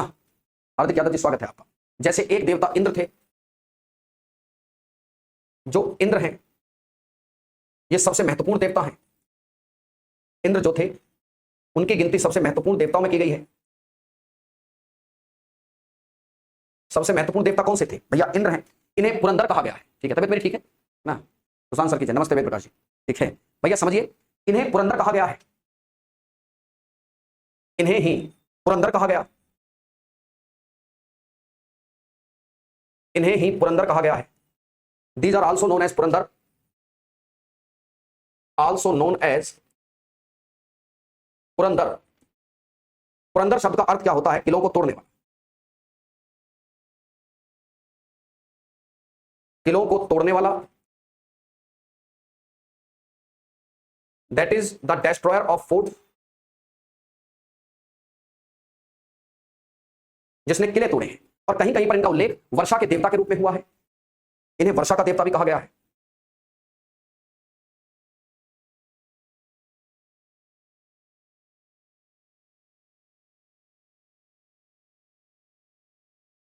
क्या कहा गया है? वर्षा का देवता। क्या कहा गया है? The God of rain. एक देवता वरुण है, वरुण देवता है। एक देवता अग्नि देवता है, अग्नि देवता। अच्छा, एक बात को ध्यान से समझो। जैसे जल का देवता हो गया, ठीक है, कोई अग्नि के देवता हो गए, कोई वर्षा के देवता हो गए, ये सब नेचर है। ये सब नेचर है। अब मैं लिखवाऊंगा एक प्रकार से जो नेचुरल पावर्स का ह्यूमनाइजेशन किया गया है। नेचुरल पावर्स जो है उसका क्या कर दिया गया है? ह्यूमनाइजेशन। जैसे अग्नि देवता है, जो अग्नि देवता है, अभी जो लोग जानते होंगे कि जैसे कि भाई ओम भूर्भुवः स्वाहा, तो स्वाहा से क्या है? ये माना गया है कि अग्नि जो ऊपर देवता है, नीचे जो मानव है, मानव और देवताओं के बीच में, मानव और देवताओं के बीच में क्या है? एक मीडिएटर है। मानव और देवताओं के बीच में मध्यस्थ है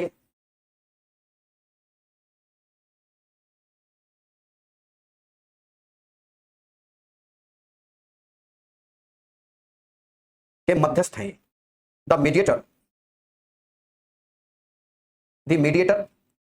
between the god and human beings.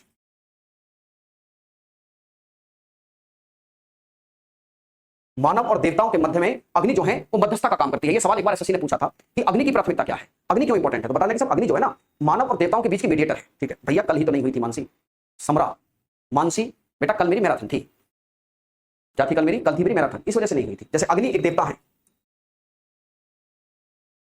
वायु एक देवता है, एक देवता प्रजापति है। कौन है? प्रजापति।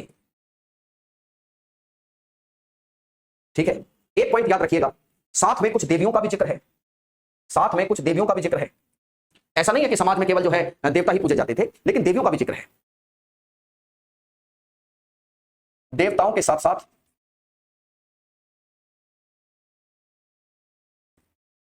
देवियों की भी पूजा होती थी, देवियों की भी क्या होती है? पूजा होती थी। जैसे, अच्छा एक देवता का और नाम याद रखिएगा, मेरे याद आई बात, एक देवता पूषण है, एक देवता पूषण है। ये इस समय में पशुओं के देवता थे। जो पूषण है वो पशुओं के देवता थे, बाद में शूद्रों के देवता हो गए, बाद में शूद्रों के देवता कहलाए।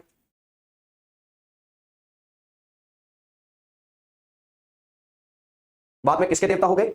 शूद्रों के देवता हो गए। ठीक है, पीडीएफ सेंड के लिए हम बोल सकते हैं, लेकिन ये मैनेजमेंट का पार्ट है, आपकी बात हम वहां तक पहुंचा देंगे, इस बात का आप हमारा भरोसा रखिए। ठीक है, तो साथ में देवियों की भी जैसे पूजा होती है, जैसे एक देवी है, जैसे एक देवी अरण्यानी है, एक देवी हुआ करती थी अरण्यानी। आपको समझना है कि ये जो देवी है ये जंगल की देवी कही गई है। क्या लिखी गई है? ये जंगल की देवी है। ठीक है, जंगल की देवी, ये जंगल की देवी है। मोहम्मद साहब एक चीज आपको हम बता दें, इस क्लास में सिंगल बच्चा ये नहीं कह सकता कि मैं बाइलिंगुअल नहीं पढ़ाता, सिंगल भी नहीं कह सकता। सिंगल एक एक शब्द लिखता हूं, एक लाइन लिखता हूं, लेकिन अब मैं टर्मिनोलॉजी में इंग्लिश में लिखूंगा, क्योंकि एक बार हिंदी में, एक बार इंग्लिश में लिखने से I have no issue. But आप समझ लें कि आपका ड्यूरेशन कितना हो जाएगा सिलेबस का। मोहम्मद नाजम साहब, ठीक है, जंगल की देवी, द गॉडेस ऑफ फॉरेस्ट है, जैसे सरस्वती है, सरस्वती वो विद्या की देवी है ना, द गॉडेस ऑफ नॉलेज किसकी बेटी है? विद्या की देवी है। इन सबको जो है देवियों को भी पूजा जाता था। तो ये है आपका वैदिक काल। अब कहानी शुरू होती है हमारा उत्तर वैदिक काल से। आपको यह समझ में आना चाहिए कि अभी तक हमने कौन सा काल पढ़ा? 1500 बीसी से हम शुरू हुए, हम 1000 बीसी तक आ गए। 1000 बीसी के काल बाद का जो ड्यूरेशन है उसे उत्तर वैदिक काल कहते हैं। क्या कहते हैं? उत्तर वैदिक काल।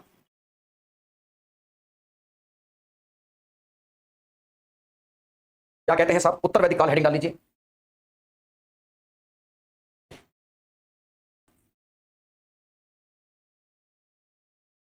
इसका टाइम पीरियड कितना है?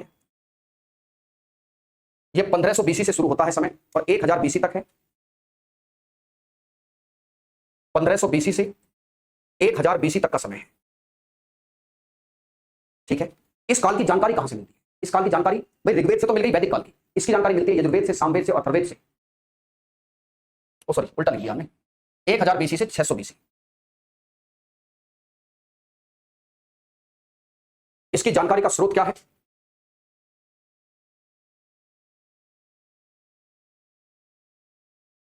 इसकी जानकारी का स्रोत क्या है? What is the source of information? इसकी जानकारी का हमारे पास क्या स्रोत है? वो घटनाएं जिन्हें जिस वेद में लिखा गया, वो 3 वेद हैं। इस काल में जो भी घटनाएं हुई हैं वो बाकी के 3 वेदों में लिखी गई। ठीक है, ठीक है भैया, कहीं 600 लिखा है, कहीं 650 लिखा है। दादा आप मेरी बात नहीं समझते, मैं जो तुम्हें समझाना चाह रहा हूं बाबू, मेरे प्यारे भैया, है ना, तुम्हें सब पता होता है कि मैं कहां लिखना है बोर्ड पे। ठीक है, ठीक, यजुर्वेद और अर्थवेद, सामवेदा, यजुर्वेदा और अर्थवेदा। एक पॉइंट मैं यहां पे एक चीज समझा दूं आपको। एक टर्म आती है वेद त्रयी। वेद त्रयी क्या है?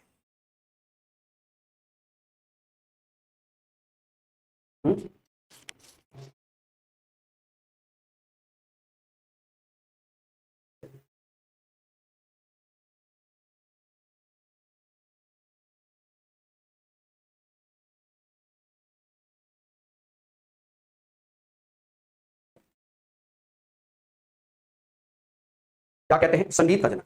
अच्छा, इसमें यज्ञ संबंधी विधान है, यज्ञ संबंधी विधान है। देखो एक पॉइंट है नोट करने का है, एक पॉइंट यहाँ नोट करने का, अगर आदमी हल्का सा भी समझदार है, नहीं है तो ऋग्वेद, सामवेद, यजुर्वेद, ये वेद त्रय है। पहले वाले 3 वेदों को वेद त्रय कहते हैं। अब बात देखो, इसमें याद रखना, अगर ये जिक्र चल पड़ा कि भाई यज्ञ कैसे हो, हम वैदिक काल में क्या देख रहे थे, वहां तो वेद का जिक्र नहीं है, सॉरी यज्ञ का जिक्र नहीं है, यानी कि इस ड्यूरेशन में यज्ञ होने लगे थे। और मैं आपको चिंता, मतलब बुरा मानने वाली बात की नहीं है, यज्ञ क्या है, तो आप मुझे है ना यज्ञ संबंधी और इसी में राज तिलक संबंधी बातें।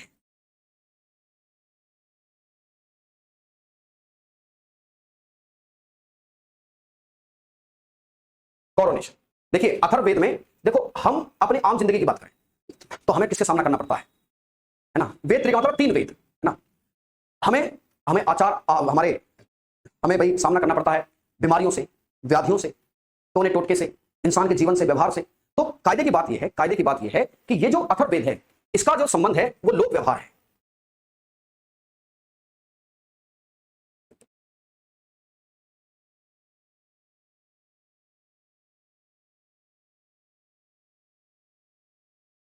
पब्लिक बिहेवियर से संबंध है।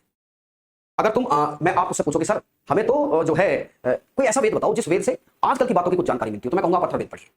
आप क्या पढ़िए, आप अथर्ववेद पढ़ो। अगर कोई मुझसे ये पूछे कि सर कोई ऐसा एक वेद बताओ जिस वेद से हमें ये जो दुनिया में चलता है इन सब की हमें जानकारी मिल जाए, सारी तो नहीं मिलेगी लेकिन मोस्टली मिल जाएगी, तो मैं कहूंगा आप अथर्ववेद पढ़ो। इसी का एक उपवेद आयुर्वेद, इसका संबंध टोने टोटके जादू यहां से, इसका संबंध किससे है, इसका संबंध है व्याधि, कोई बीमारी किसी को हो गई है, कोई टोना टोटका है, जो अंधविश्वास है, अंधविश्वास अंधविश्वास है, उससे इन सब का संबंध है। ये सब व्याधि है, टोना टोटका है, अंधविश्वास है, इतनी सारी बातें, ठीक है, यहां से पता चल जाती है। अच्छा अब देखिए ऋग्वैदिक काल, जब हम उत्तर वैदिक काल में आ गए हैं, तो हमारी जो सबसे पहले इंपॉर्टेंट बात है वो ये है कि ये कहां तक फैले हुए थे। अब आर्य जो हो गए हैं भाई, पहले तो आर्य भारत में आके बसे, लेकिन आज आर्य मजबूत स्थिति में थे, अब वो आगे बढ़ना शुरू करेंगे। देखिए आर्यों का विस्तार कहां तक था, उत्तर वैदिक काल के आर्यों का विस्तार कहां तक।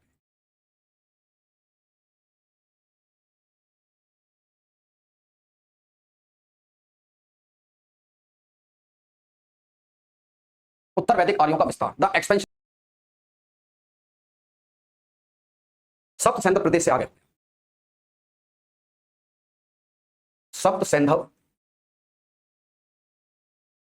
प्रदेश से आगे था, इससे आगे है सप्त सैंधव प्रदेश से आगे। नाउ आर्य एक्सपेंडेड, है ना, ठीक है ना। चलिए नमस्कार भैया। नाउ द लेटर वैदिक आर्यंस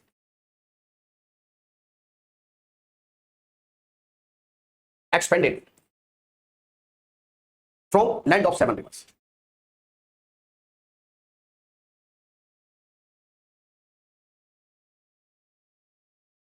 ठीक है, अब सवाल ये आता है कि आपने कहा कि ये सब सैंधव प्रदेश से आगे आ गए, ठीक है, सब सैंधव प्रदेश से आगे आ गए, तो सर हमें ये बताइए कहां तक थे।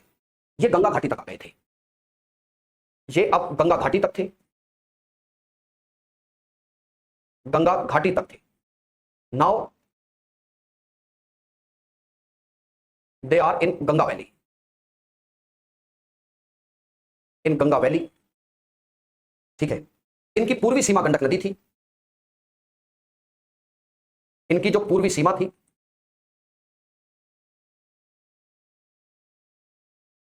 गंडक नदी थी।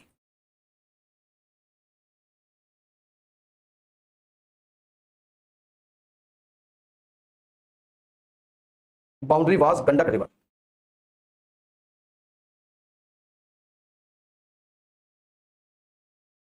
ठीक है। देखिए एक कहानी बताता हूं, ये कैसे पता चली।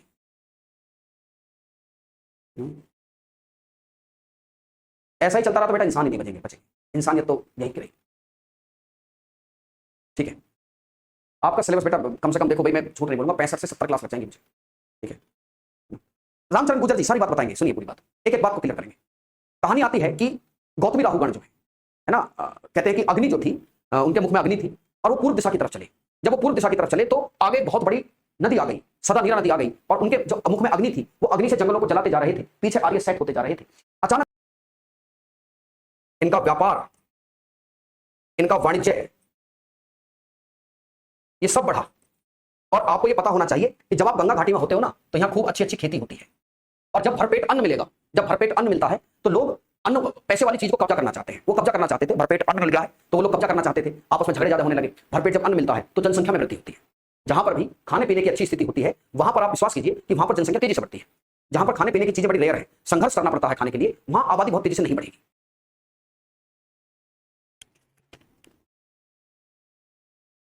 जस्ट इमेजिन, क्या इंटरनल कॉन्फ्लिक्ट्स नहीं बढ़ेंगे? बताओ, उत्तर दो कि सर ये सब बढ़ेगा तो आपस में झगड़े भी बढ़ेंगे। यहीं से एक ऐसी कहानी का दौर शुरू हुआ जिसे हम साम्राज्यवाद कहते हैं, जिसे हम इंपीरियलिज्म कहते हैं, द राइज ऑफ इंपीरियलिज्म, साम्राज्यवाद। जो जन थे अब एक दूसरे पर कब्जा कर रहे हैं, जनपद जनपद फिर एक दूसरे पर कब्जा कर रहे हैं, महाजनपद। तो ये सब चीजें ग्राउंड्स थे, दिस ग्राउंड्स पर जो है राइज ऑफ महाजनपद होना शुरू हो जाता है। झगड़ा बढ़ेगा आपस का, चाहत बढ़ेगी धन की, चाहत बढ़ेगी क्षेत्र की। झगड़ा बढ़ाओगे, क्षेत्र चाहिए, युद्ध तो करना पड़ेगा। The importance of king will increase, राजा की जो इंपॉर्टेंस थी वो बढ़ जाएगी। अब यहां आप क्या देख सकते हैं इन्हीं सब बातों से, देखो इस तरफ लिख दूं, चलो मैं आगे लिख देता हूं। अब क्या हुआ, जब इनका विस्तार आगे बढ़ गया तो साम्राज्यवाद की भावना का उदय हो गया। साम्राज्यवाद की भावना का क्या हो गया, उदय।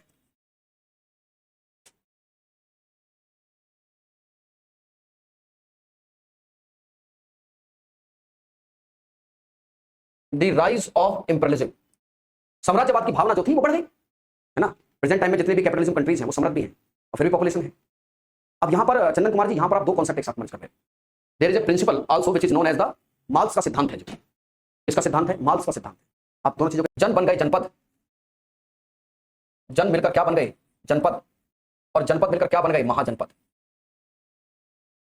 महाजनपद बने, बड़े बड़े साम्राज्य कन्वर्ट हो गए। जब बड़े बड़े साम्राज्य बन जाएंगे, राम जी, जब बड़े बड़े साम्राज्य बन जाएंगे तो झगड़ा तो होगा ही होगा, झगड़ा होगा ही होगा। और जब बड़े बड़े साम्राज्य बनेंगे, जब महाजनपदों का उदय होगा, तो आपको लगता है कि राजा की इंपॉर्टेंस बढ़ेगी। और वो राजा जो पहले सभा समिति विदत की बातें सुने, क्यों सुनेगा आप? तुम्हारी जरूरत हूं मैं हूं तो तुम हो, युद्ध हो रहे हैं, and I am the king and I am your protector, मेरी वजह से जिंदा हो तुम। अगर मैं इस बढ़ती हुई आबादी के बीच में क्षेत्र ना जीतूं तो आपको रोटी कहां से मिलेगी? आपको रोटी कहां से मिलेगी बताइए? नहीं मिलेगी आपको रोटी। मैं युद्ध लड़ रहा हूं भाई, महाराजा अधिराज, आप तो महाराज हैं हमारे, आप रक्षक हैं हमारे, आप माई बाप हैं हमारे। यहीं से राजा की जो इंपॉर्टेंस है वो बहुत आगे बढ़ जाएगी।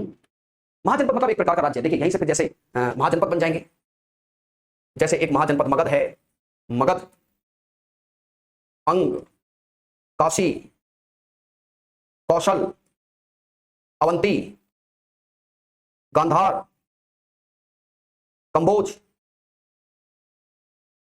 अशक, ईटीसी, है ना। ये सब जो हैं आपको दिखाई देंगे। लेकिन 600 ईस्वी के बाद ये बहुत तेजी से आगे बढ़ेंगे। बट एक बात सोचो, इनको आगे बढ़ने का ग्राउंड कब तैयार हुआ? उत्तर वैदिक काल में। ठीक है, कब शुरू होता है भैया? इनको बनने का ग्राउंड उत्तर वैदिक काल में शुरू हुआ था। कहां शुरू हुआ है? उत्तर वैदिक काल में।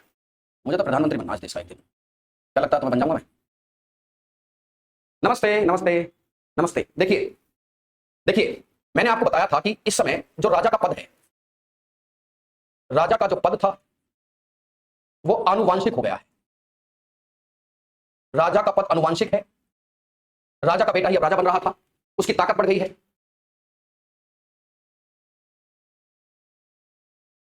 उसकी ताकत बढ़ गई है। और जब युद्ध करोगे तो ताकत तो बढ़ेगी बढ़ेगी भैया। युद्ध जब होते हैं ना, ताकत राजा की बढ़ती है ना। सर जी आप काले लग रहे हो, काला हूं मैं रंग काला मन गोरा। ठीक है, आपके विचारों की वजह से आप जरूर बन सकते हो, तो सही बात है, बनूंगा मैं, तुम देखना एक दिन। तुम क्या करोगे, हमारे गुरु जी थे यार, देश के प्रधानमंत्री बन गए।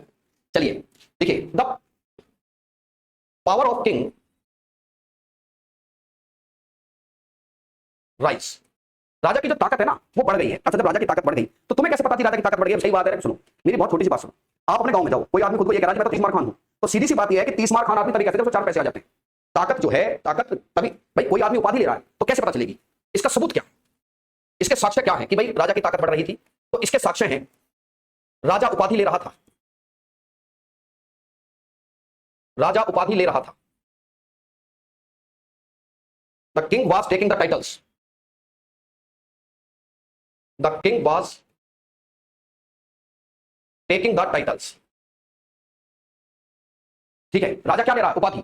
और जब राजा उपाधि ले रहा है, जब राजा उपाधि ले रहा है तो सीधी सी बात आप समझ रहे हो, ताकत हो गया। वरना उपाधि क्यों लेता जी, मैं ये हूं मैं वो, भैया तू इसलिए क्योंकि तुम उपाधि ले रहे हो। ठीक है, राजा क्या ले रहा है? उपाधि ले रहा था। जैसे जैसे आप एक एग्जांपल से समझो। एक एग्जांपल इस बात का यह है कि जो राजा है, इस तरीके के राजा थे, जो उत्तर के राजा थे। उत्तर के राजा, कुछ राजा पूर्व के थे, कुछ राजा पश्चिम के थे, कुछ राजा दक्षिण के थे, राजा मध्य के भी थे, मध्य के। तो जो उत्तर के राजा थे वो खुद को विराट कहते थे कि हम तो विराट हैं।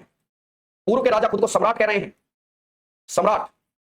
पश्चिम के राजा खुद को स्वैराट कह रहे थे, पश्चिम के राजा खुद को स्वैराट कह रहे हैं, दक्षिण के राजा खुद को भोज कहते थे, मध्य के जो राजा हुआ करते थे वो खुद को राजा ही कहते थे। तो दीज आर द टाइटल्स। ये क्या है? ये टाइटल है। अब राजा जब अपने आप इतनी उपाधि दे रहा है तो सीधी सी बात राजा की ताकत बढ़ रही है भैया, वरना कौन आदमी ऐसा कहेगा कि मैं तो महाराज हूं? अरे महाराज तो तभी तो है जब तेरे को कुछ है। क्यों भैया?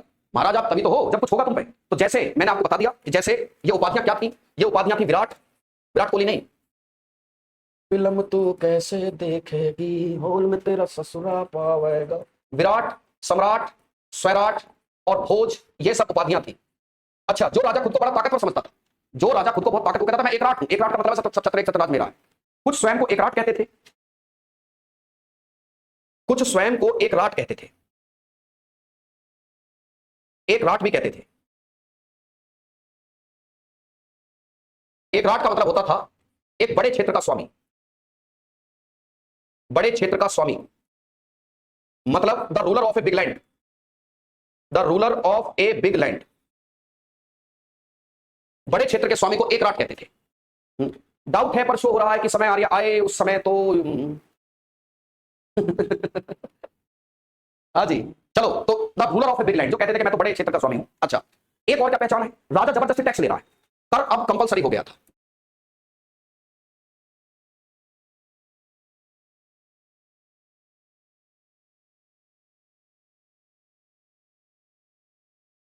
कर अब कंपलसरी हो गया था। जो कर होता था, जैसे बलि देना अब अनिवार्य था, जैसे बलि तुम्हें देना पड़ेगा, तुम्हें देना ही पड़ेगा।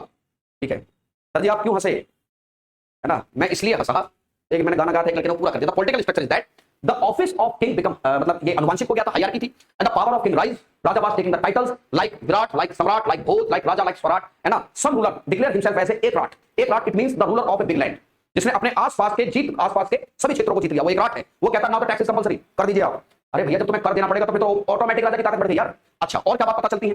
सर एक चीज बताओ, मैंने पूछो, जब हमने वैदिक एज पढ़ा था देयर आर टू इंस्टीट्यूशंस, वहां पर दो संस्थाएं थी। मैंने कहा कौन सी? गुरुजी सभा समिति नहीं थी। मैंने कहा यस थी। क्या अब वो राजा को कंट्रोल नहीं कर रही थी? सर एक विदत भी थी, वो जो कंट्रोल करते थे, क्या राजा को वो कंट्रोल करने वाली स्थिति नहीं थी? देखिए, सभा और समिति अब कमजोर पड़ गई हैं, सभा और समिति अब कमजोर पड़ गई है, अब कमजोर पड़ गई है। बच्चों, मैं दिल से चाहता हूं तुम्हारी बहुत जल्दी नौकरी लग जाए, इसलिए नहीं कि एक रील बना सके, है ना, है ना, कि नहीं पता नहीं मेरा क्यों मन करता है कि यार सड़क पर जब चलते हैं ना, जब आदमी, गरीबी बड़ी बुरी चीज है भैया यार, बहुत खराब चीज है। मैंने गरीबों के घर में ही लड़ाई होती देखी है। अमीरों के घर में लोग उसको बोलते नहीं, देयर आर सम टेंशन, गरीब घर हो जाए ले कलेश कर रहा है ना, गरीबों के घर में कलेश होता है।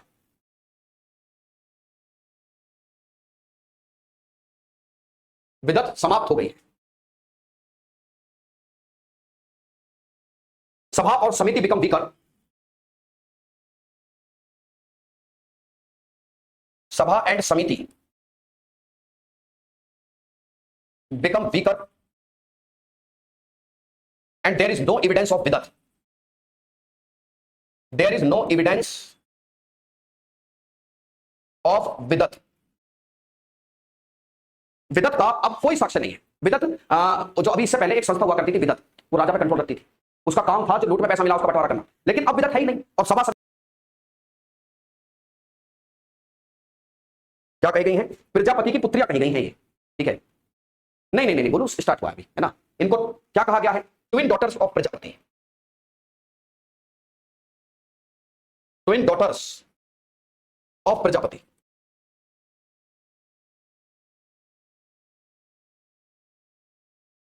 ठीक है, क्या कहा गया है? ट्विन डॉटर्स ऑफ प्रजापति कहा गया है। चलो आगे देखिए।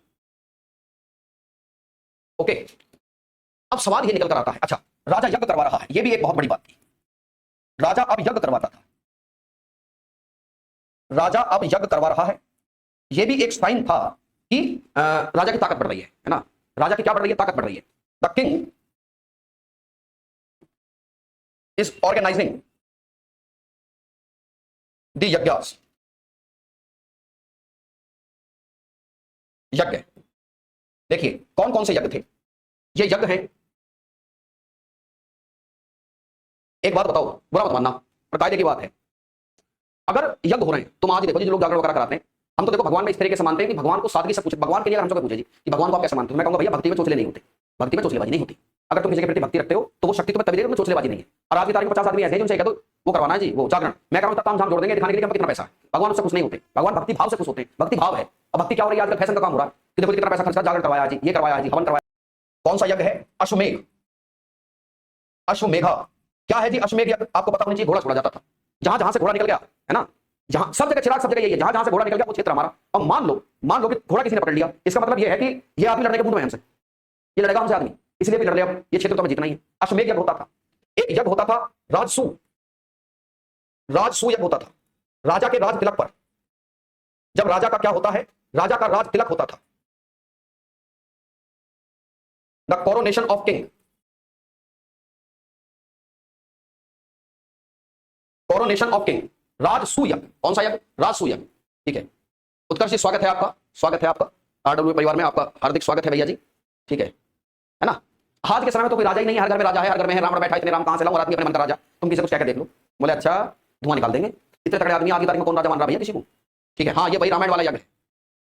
ठीक है, ओके। एक यज्ञ होता था वाजपेयी, वाजपेयी यज्ञ। इस यज्ञ की क्या खास बात है? इसमें रथों की दौड़ का आयोजन करवाया जाता था, और मंजाले किसी को जो राजा के रथ को हरा दे, राजा का रथ दिखाया जाता था कि ये दिखाने के लिए कि राजा के रथ में भी इतनी ताकत है। इसमें रथ दौड़ का आयोजन होता था, इसमें रथ दौड़ का आयोजन होता था। ठीक है, एक यज्ञ होता था पुरुषमेघ। पता थी तू बैठ गया मच्छर के बच्चे, क्या रहा थे बलि तेरी दे दी हमने। देखो भैया पुरुषमेघ यज्ञ, पुरुषमेघ भैया, इसमें नर बलि दी जाती थी, नर बलि दी जाती थी। अगर तुम इतिहास के दृष्टिकोण से एक बात समझो तो मैं आपको बता दूं, मनमोहन सिंह साहब का नाम सुना, हमारे प्रधानमंत्री रहे हैं, उनकी बेटी है उपेंद्र सिंह। उपेंद्र सिंह जी ने अभी एक पुस्तक शायद मेरे पास रखी भी हो, यहां नहीं है, उन्होंने किताब लिखी है। किताब कहती है the political violence in ancient India. वो ये कहती है कि जब हम खून खराबे की बात करते हैं, जब हम हिंसा की बात करते हैं, प्राचीन भारत में भी उतना ही था। मध्यकालीन भारत में आलोचना केवल इसलिए हो रही है क्योंकि वो किसी और धर्म ने किया। अगर किसी और धर्म का कत्लेआम गलत है तो क्या कलिंग के युद्ध में मारे गए 1.5 लाख लोगों का कत्लेआम जायज है? अगर भाई बहन की हत्या गलत है सत्ता के लिए, तो उन राजाओं के बारे में क्या, जिन्होंने अपने भाइयों को कत्ल किया, जो अपने पिता को कत्ल कर दिया, वो जायज थे? इसमें क्या देखिए, इसमें नरबली, इसमें ह्यूमन सैक्रिफाइस चलता था, ह्यूमन सैक्रिफाइस। और क्या होता था? अग्निष्टोम यज्ञ होता था, अग्निष्टोम। भैया इसको पति पत्नी एक साथ करते थे। क्या करते थे? पति पत्नी एक साथ करते हैं।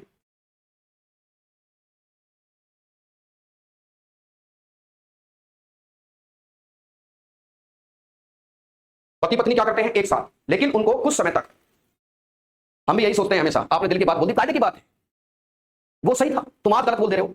अजात शत्रु की वजह से उसका पिता मरा, ये जायज थी। तारानाथ कहता है कि 99 भाई अशोक के कहां गए, अगर अशोक ही राजा बनाए तो। अरे तुम जरा सोचो, आज तुमने युद्ध लड़ा, कलिंग का युद्ध, और तुम भगवान शिव को पूजा करते हो। जिन्हें रत्नी कहा गया है, जिन्हें रत्नी कहा गया है, there are some important peoples in the court, है ना, विच इज नोन एज रत्नी। There are some important peoples,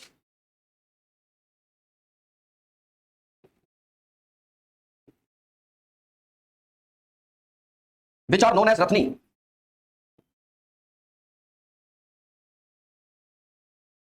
जिन्हें हम लोग रत्नी कहते हैं। क्या कहते हैं? रत्नी। ठीक है, ओके। एवरीथिंग इज पॉलिटिक्स, सब राजनीति है। धर्म क्या है? राजनीति की एक जरूरत, राजनीति का एक स्तंभ। रिलीजन इज नथिंग, राजनीति की जरूरत है सब। एक आदमी ने एक बात कही थी, सुनिएगा और सोचना, तुम ये मतलब मैसेज करना कि तुम इस बात से एग्री करते हो कि नहीं करते, कि राजनीति क्या है। तो इसका काम था कि युद्ध में ये जाएगा, ठीक है, ग्रामीणी है, सेनानी है, ग्रामीणी है, सेनानी है, सूत है, रथ सेना का नायक। ये रथ सेना का नायक था, ये रथ सेना का नायक है, व्राजपति है, व्राजपति, व्राजपति, चारागाह भूमि का मुखिया है।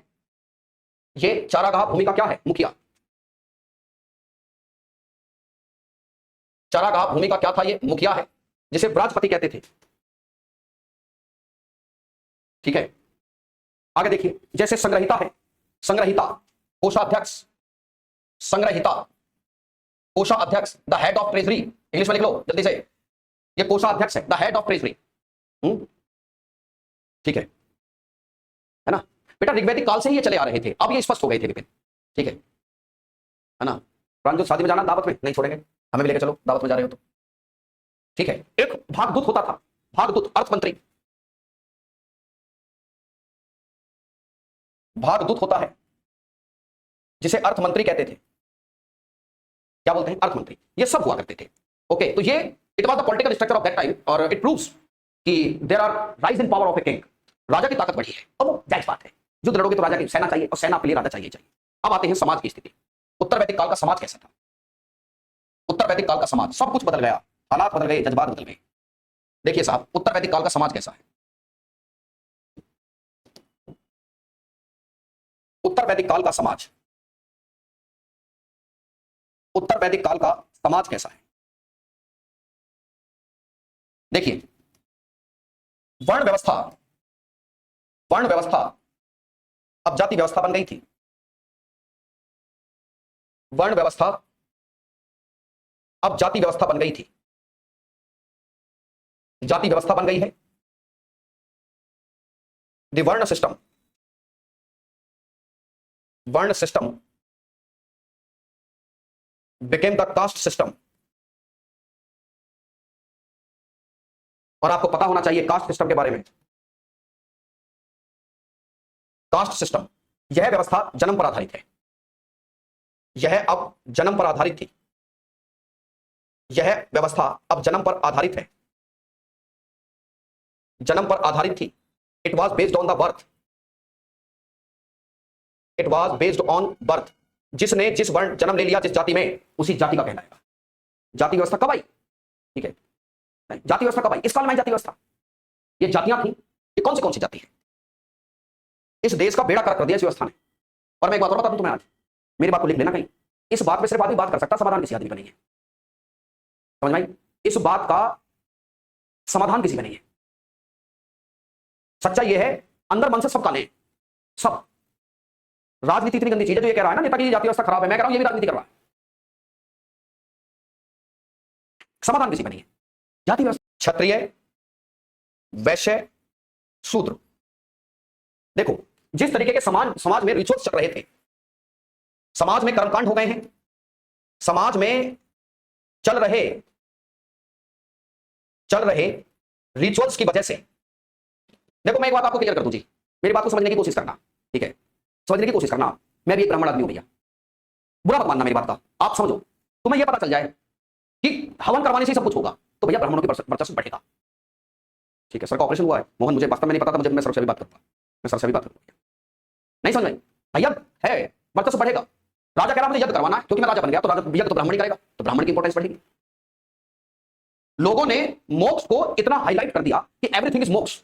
जीवन का लक्ष्य क्या है उस समय? भाई इस काल में, इस सोसाइटी में जीवन का लक्ष्य क्या है? मोक्ष। और मोक्ष कैसे मिलेगा? भाई मोक्ष क्या होता है? आत्मा अजर अमर है, द सोल इज इमॉर्टल। आत्मा तुम्हारे, देखो सुनो, ये है मेरा शरीर और इसके अंदर है आत्मा, समझ लो, क्योंकि जब बौद्ध धर्म पढ़ोगे तो ये चीजें समझनी पड़ेगी। ठीक है ना? है ना? ठीक है, जिस समय बौद्ध धर्म पढ़ोगे समझिए, ये खाल है, खाल, ये है झूठ, आत्मा है, इसका विश्व बढ़ रहा है, इनका वर्चस्व है। और ना चाहते हुए भी एक ऐसी सोसाइटी ने जन्म ले लिया है जिसे ब्राह्मणवादी व्यवस्था कहते हैं। प्लीज मैं हाथ जोड़ रहा हूं आपके, मैं जो समझा रहा हूं उसको समझने की कोशिश करना। ठीक है, देखिए, और एक व्यवस्था का जन्म हुआ, और यह जो व्यवस्था थी ब्राह्मणवादी व्यवस्था कहलाई, ब्राह्मणवादी व्यवस्था कहलाई। I am not a spokesman of any caste and I'm not also a spokesman of any political party. I am just a teacher and your brother also. मैं एक शिक्षक हूं और आपका टीचर हूं, सही बात बताना मेरा फर्ज है। अब यहाँ पे डिपेंड करता है उसे कितना पछाड़े, है ना? ये रिचुअल्स क्या है? यज्ञ, बिना यज्ञ के मोक्ष नहीं मिलेगा, मोक्ष जीवन का लक्ष्य है। बिना यज्ञ के मोक्ष नहीं मिलेगा, और मोक्ष क्या है जी? वही जीवन का लक्ष्य है जी। तो this system is known as Brahman system. लेकिन पंगा यहीं पर थोड़ी शुरू हुआ, कहानी से आगे शुरू हुई। क्षत्रिय कौन थे? क्षत्रिय युद्ध लड़ रहे थे। ठीक है, क्षत्रिय युद्ध लड़ रहे हैं, वो कहते हैं कि यार हम सबको बचा रहे हैं, we are the protector of the जन, हम रक्षक हैं। ब्राह्मणों का वर्चस्व क्यों है ना? ब्राह्मणों का वर्चस्व क्यों है? ऐसा क्यों हो रहा है? तो इनको भी टेंशन है। और ब्राह्मण कहते हैं कि उत्तर वैदिक काल का जो समाज है, उत्तर वैदिक काल के समाज की चर्चा चल रही थी, और मैंने आपको यह बात बताई थी बहुत अच्छे तरीके से कि किस तरीके से हम देखते हैं जाति व्यवस्था, गोत्र व्यवस्था। इस काल में महिलाओं की क्या स्थिति थी? हैंग हो गया बोर्ड।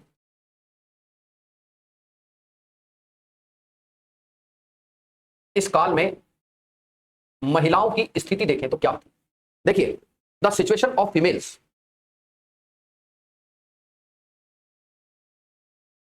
सिचुएशन ऑफ फीमेल्स, देखिएगा ओवरऑल कंक्लूजन ये है कि महिलाओं की स्थिति में गिरावट आई, महिलाओं की स्थिति में गिरावट थी, महिलाओं की स्थिति में गिरावट आ गई थी। अब उनका पहले जैसा सम्मान और समाज में स्थान नहीं रहा था। महिलाओं को क्या किया गया है, बंदिश करने की कोशिश की गई है, स्थिति में गिरावट आ गई थी।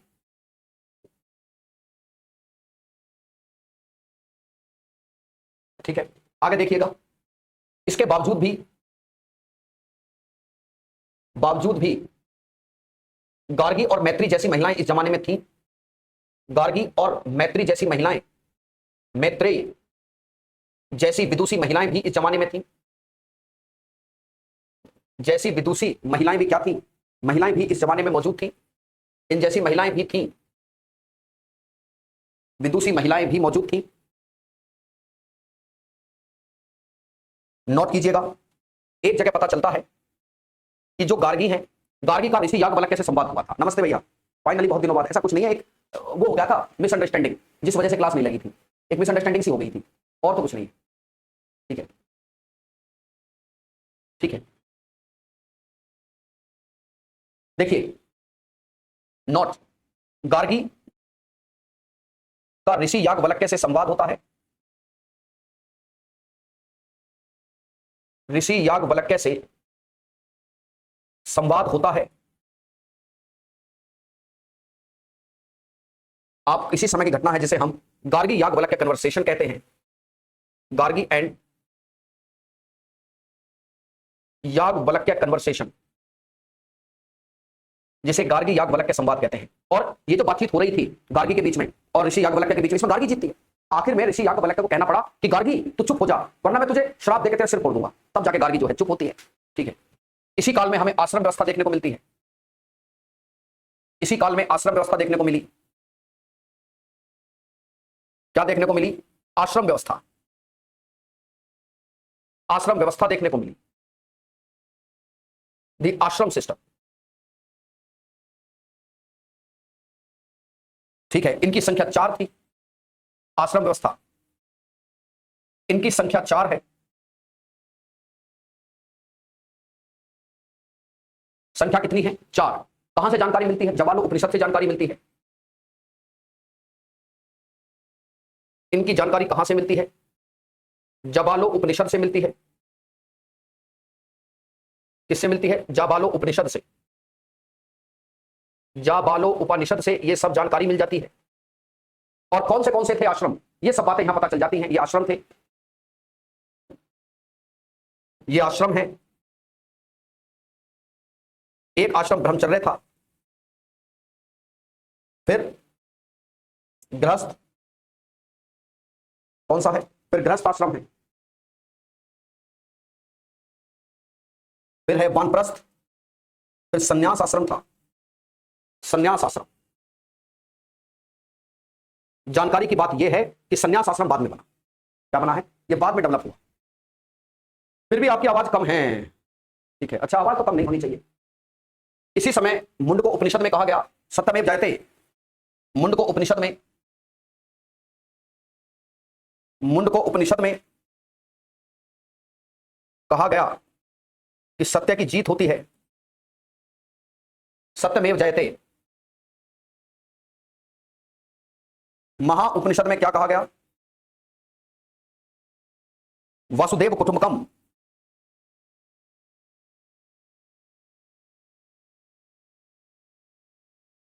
कुटुंबकम, क्या कहा गया है, वासुदेव कुटुंबकम।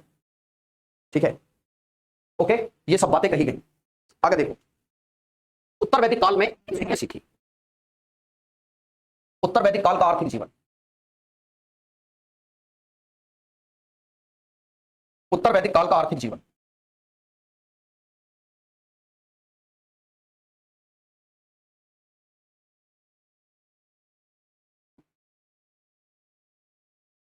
आर्थिक जीवन। देखो बहुत इंपॉर्टेंट चीज है जो बता रहा हूं, उसको ध्यान से रखिए दीजिएगा। The economical life, economical life, खेती आज भी जीवन का आधार थी। क्या है जी? खेती आज भी जीवन का आधार थी। खेती आज भी अर्थव्यवस्था का आधार थी, अर्थव्यवस्था का आधार थी।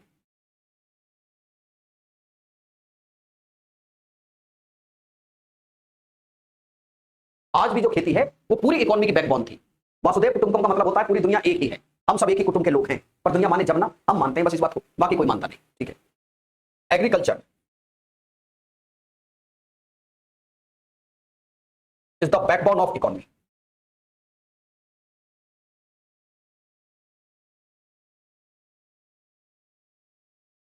बैकबोन ऑफ इकोनॉमी, अर्थव्यवस्था का आधार थी एग्रीकल्चर।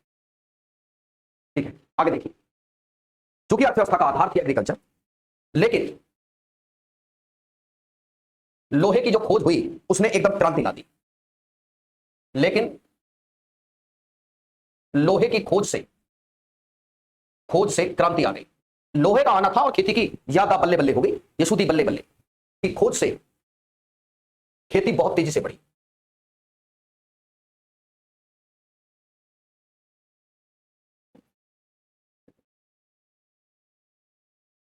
है ना? देखिए लोहे की खोज क्या है जी?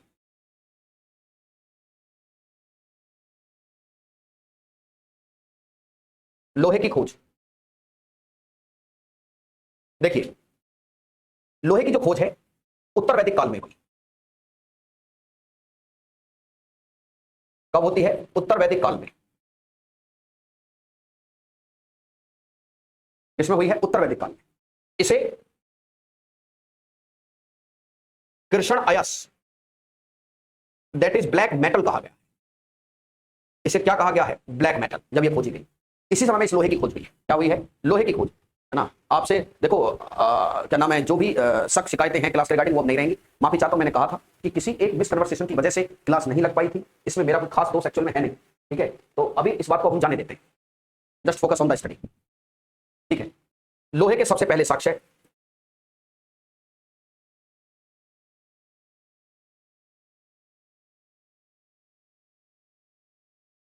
उत्तर प्रदेश के एटा के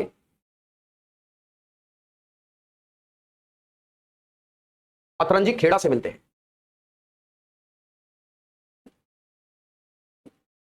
किससे मिलते हैं? यूपी के अतरंजी खेड़ा से। कहां से? उत्तर प्रदेश का अतरंजी खेड़ा। लोहे की खोज का फायदा क्या हुआ? जब लोहे की खोज हो गई, लोहे की खोज का फायदा क्या हुआ?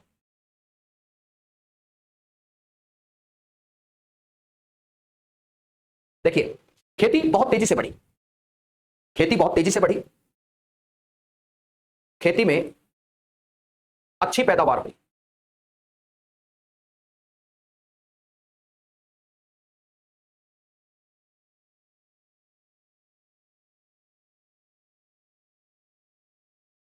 Surplus production in agriculture. खेती में क्या होती है? बहुत अच्छी पैदावार हुई। सर बहुत हैंडसम लग रहे हो, थैंक यू। नई टी शर्ट पहनी है। और जब खेती में अच्छी पैदावार हुई, जरूरत से ज्यादा पैदावार हुई, तो जो गांव थे, गांव अब समृद्ध होने लगे थे। गांव जब समृद्ध होने लगे हैं तो आपको पता होना चाहिए शहरीकरण की नींव रख गई। द विलेजेस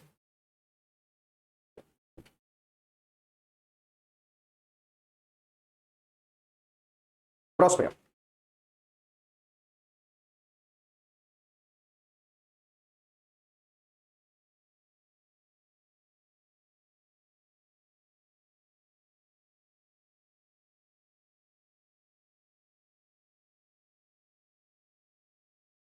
ठीक है, और यहीं से दूसरे शहरीकरण की नींव पड़ी।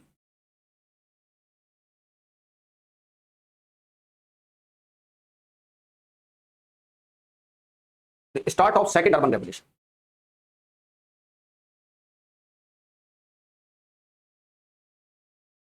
कमेंट करके बताइए प्रथम नगरीय क्रांति कब हुई थी? बताइए प्रथम नगरीय क्रांति कब हुई? साथ ही युद्धों में फायदा पहुंचा।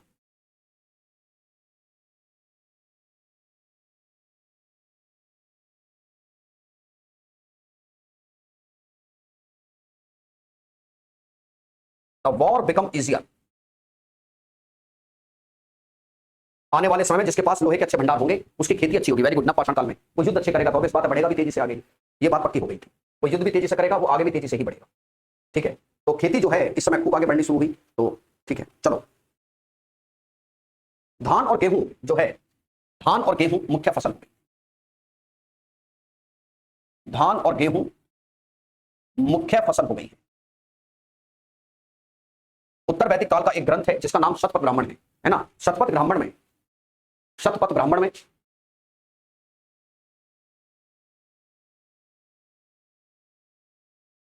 कृषि की सभी क्रियाओं का जिक्र है।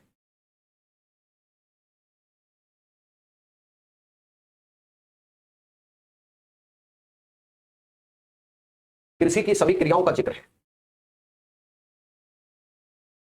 ठीक है, हाँ एक बात जरूर है, व्यापार की जो स्थिति थी भाई, जो पूर्व वैदिक काल था जिसे ऋग्वैदिक एरा कह रहे थे, नमस्ते ना, wheat and rice is the main crop.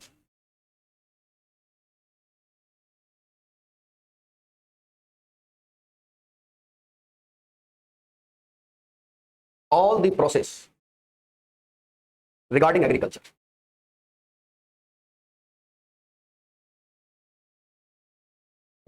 Agriculture से संबंधित सभी क्रियाओं की जानकारी शतपथ ब्राह्मण में मौजूद है भैया। हाँ एक बात और समझिए, है ना, एक बात और समझने की है कि जब हम पूर्व वैदिक काल देख रहे थे जिसे हम ऋग्वैदिक काल कहते हैं, वहां पर व्यापार बहुत ठीक नहीं था, लेकिन व्यापार भी अब जो है कुछ अच्छा होने लगा था। जब खेती अच्छी होने लगी, व्यापार अपने आप अच्छा होने लगता है। व्यापार भी अब अच्छा, कुछ व्यापार भी अब तरक्की पर था।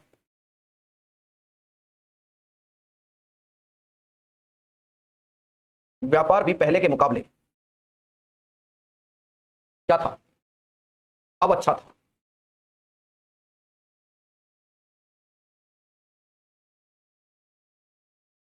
The trade was in better condition in comparison of Rigvedic era, है ना, इन कंपैरिजन ऑफ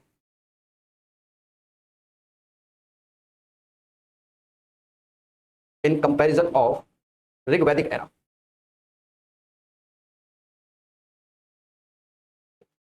ठीक है भैया, ऋग्वैदिक एरा के मुकाबले व्यापार अब अच्छा था। देखिए धर्म, देखिए उत्तर वैदिक काल का धर्म कैसा है।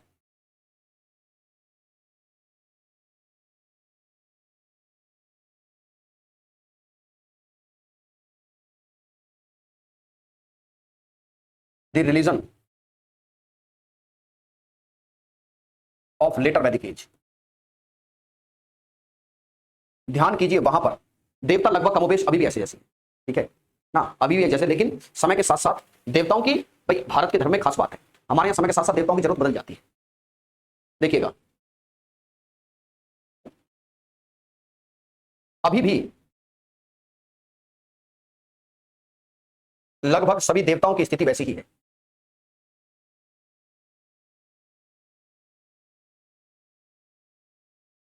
पर कुछ में बदलाव हुआ है।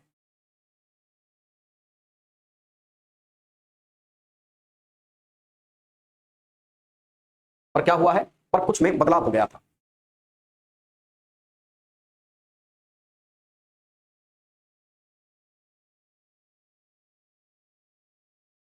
जैसे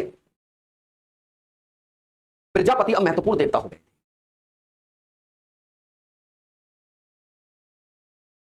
जैसे एक देवता है प्रजापति, ये अब महत्वपूर्ण देवता हो गए। अब क्या थे, ये अब महत्वपूर्ण देवता हो गए हैं प्रजापति। सभा और समिति, भैया इनकी दो पुत्रियां कही गई हैं। सभा और समिति के बारे में जानते हैं, इनकी दो पुत्रियां कही गई।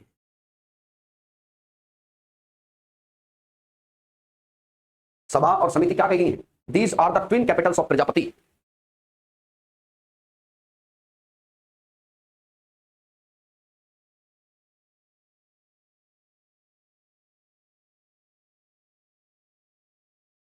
आर द ट्विन डॉटर्स इन्हें दो जुड़वा बेटियां कहा गया। ठीक है, किसको? जैसे एक देवता थे पूषण, पहले वो पशुओं के देवता थे, अब वो शूद्रों के देवता हो गए थे। पूषण जो पहले पशुओं के देवता थे,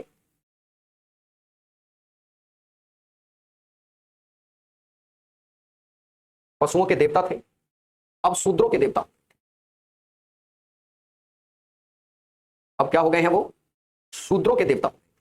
पूषण जो थे, है ना, अयमाल प्रजापति, यो प्रजापति। ठीक है, ध्यान दीजिए, एक यहां लिख लीजिए, एक देवता रुद्र है,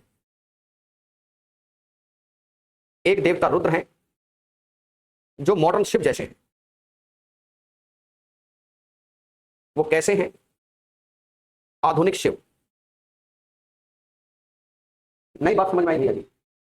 तो ये है आपका उत्तर वैदिक काल। ठीक है, आपके नोट्स और नारुसी मैम के नोट्स बहुत अलग हैं। क्यों सर? मतलब अच्छे हैं कि बुरे हैं? आखिर सवाल तो ये है कि अच्छे हैं कि बुरे हैं। ठीक है भैया, तो ये हो गया है आपका टॉपिक पूरा। ठीक है, नेक्स्ट टॉपिक आपको मैं कल की क्लास में, कल जैनिज्म और बुद्धिज्म चलेंगे। क्या पढ़ाएंगे? जैनिज्म और बुद्धिज्म चलेंगे। वीरू चौधरी, सलाह के लिए बहुत बहुत धन्यवाद। आपकी सलाह को मैं याद रखूंगा।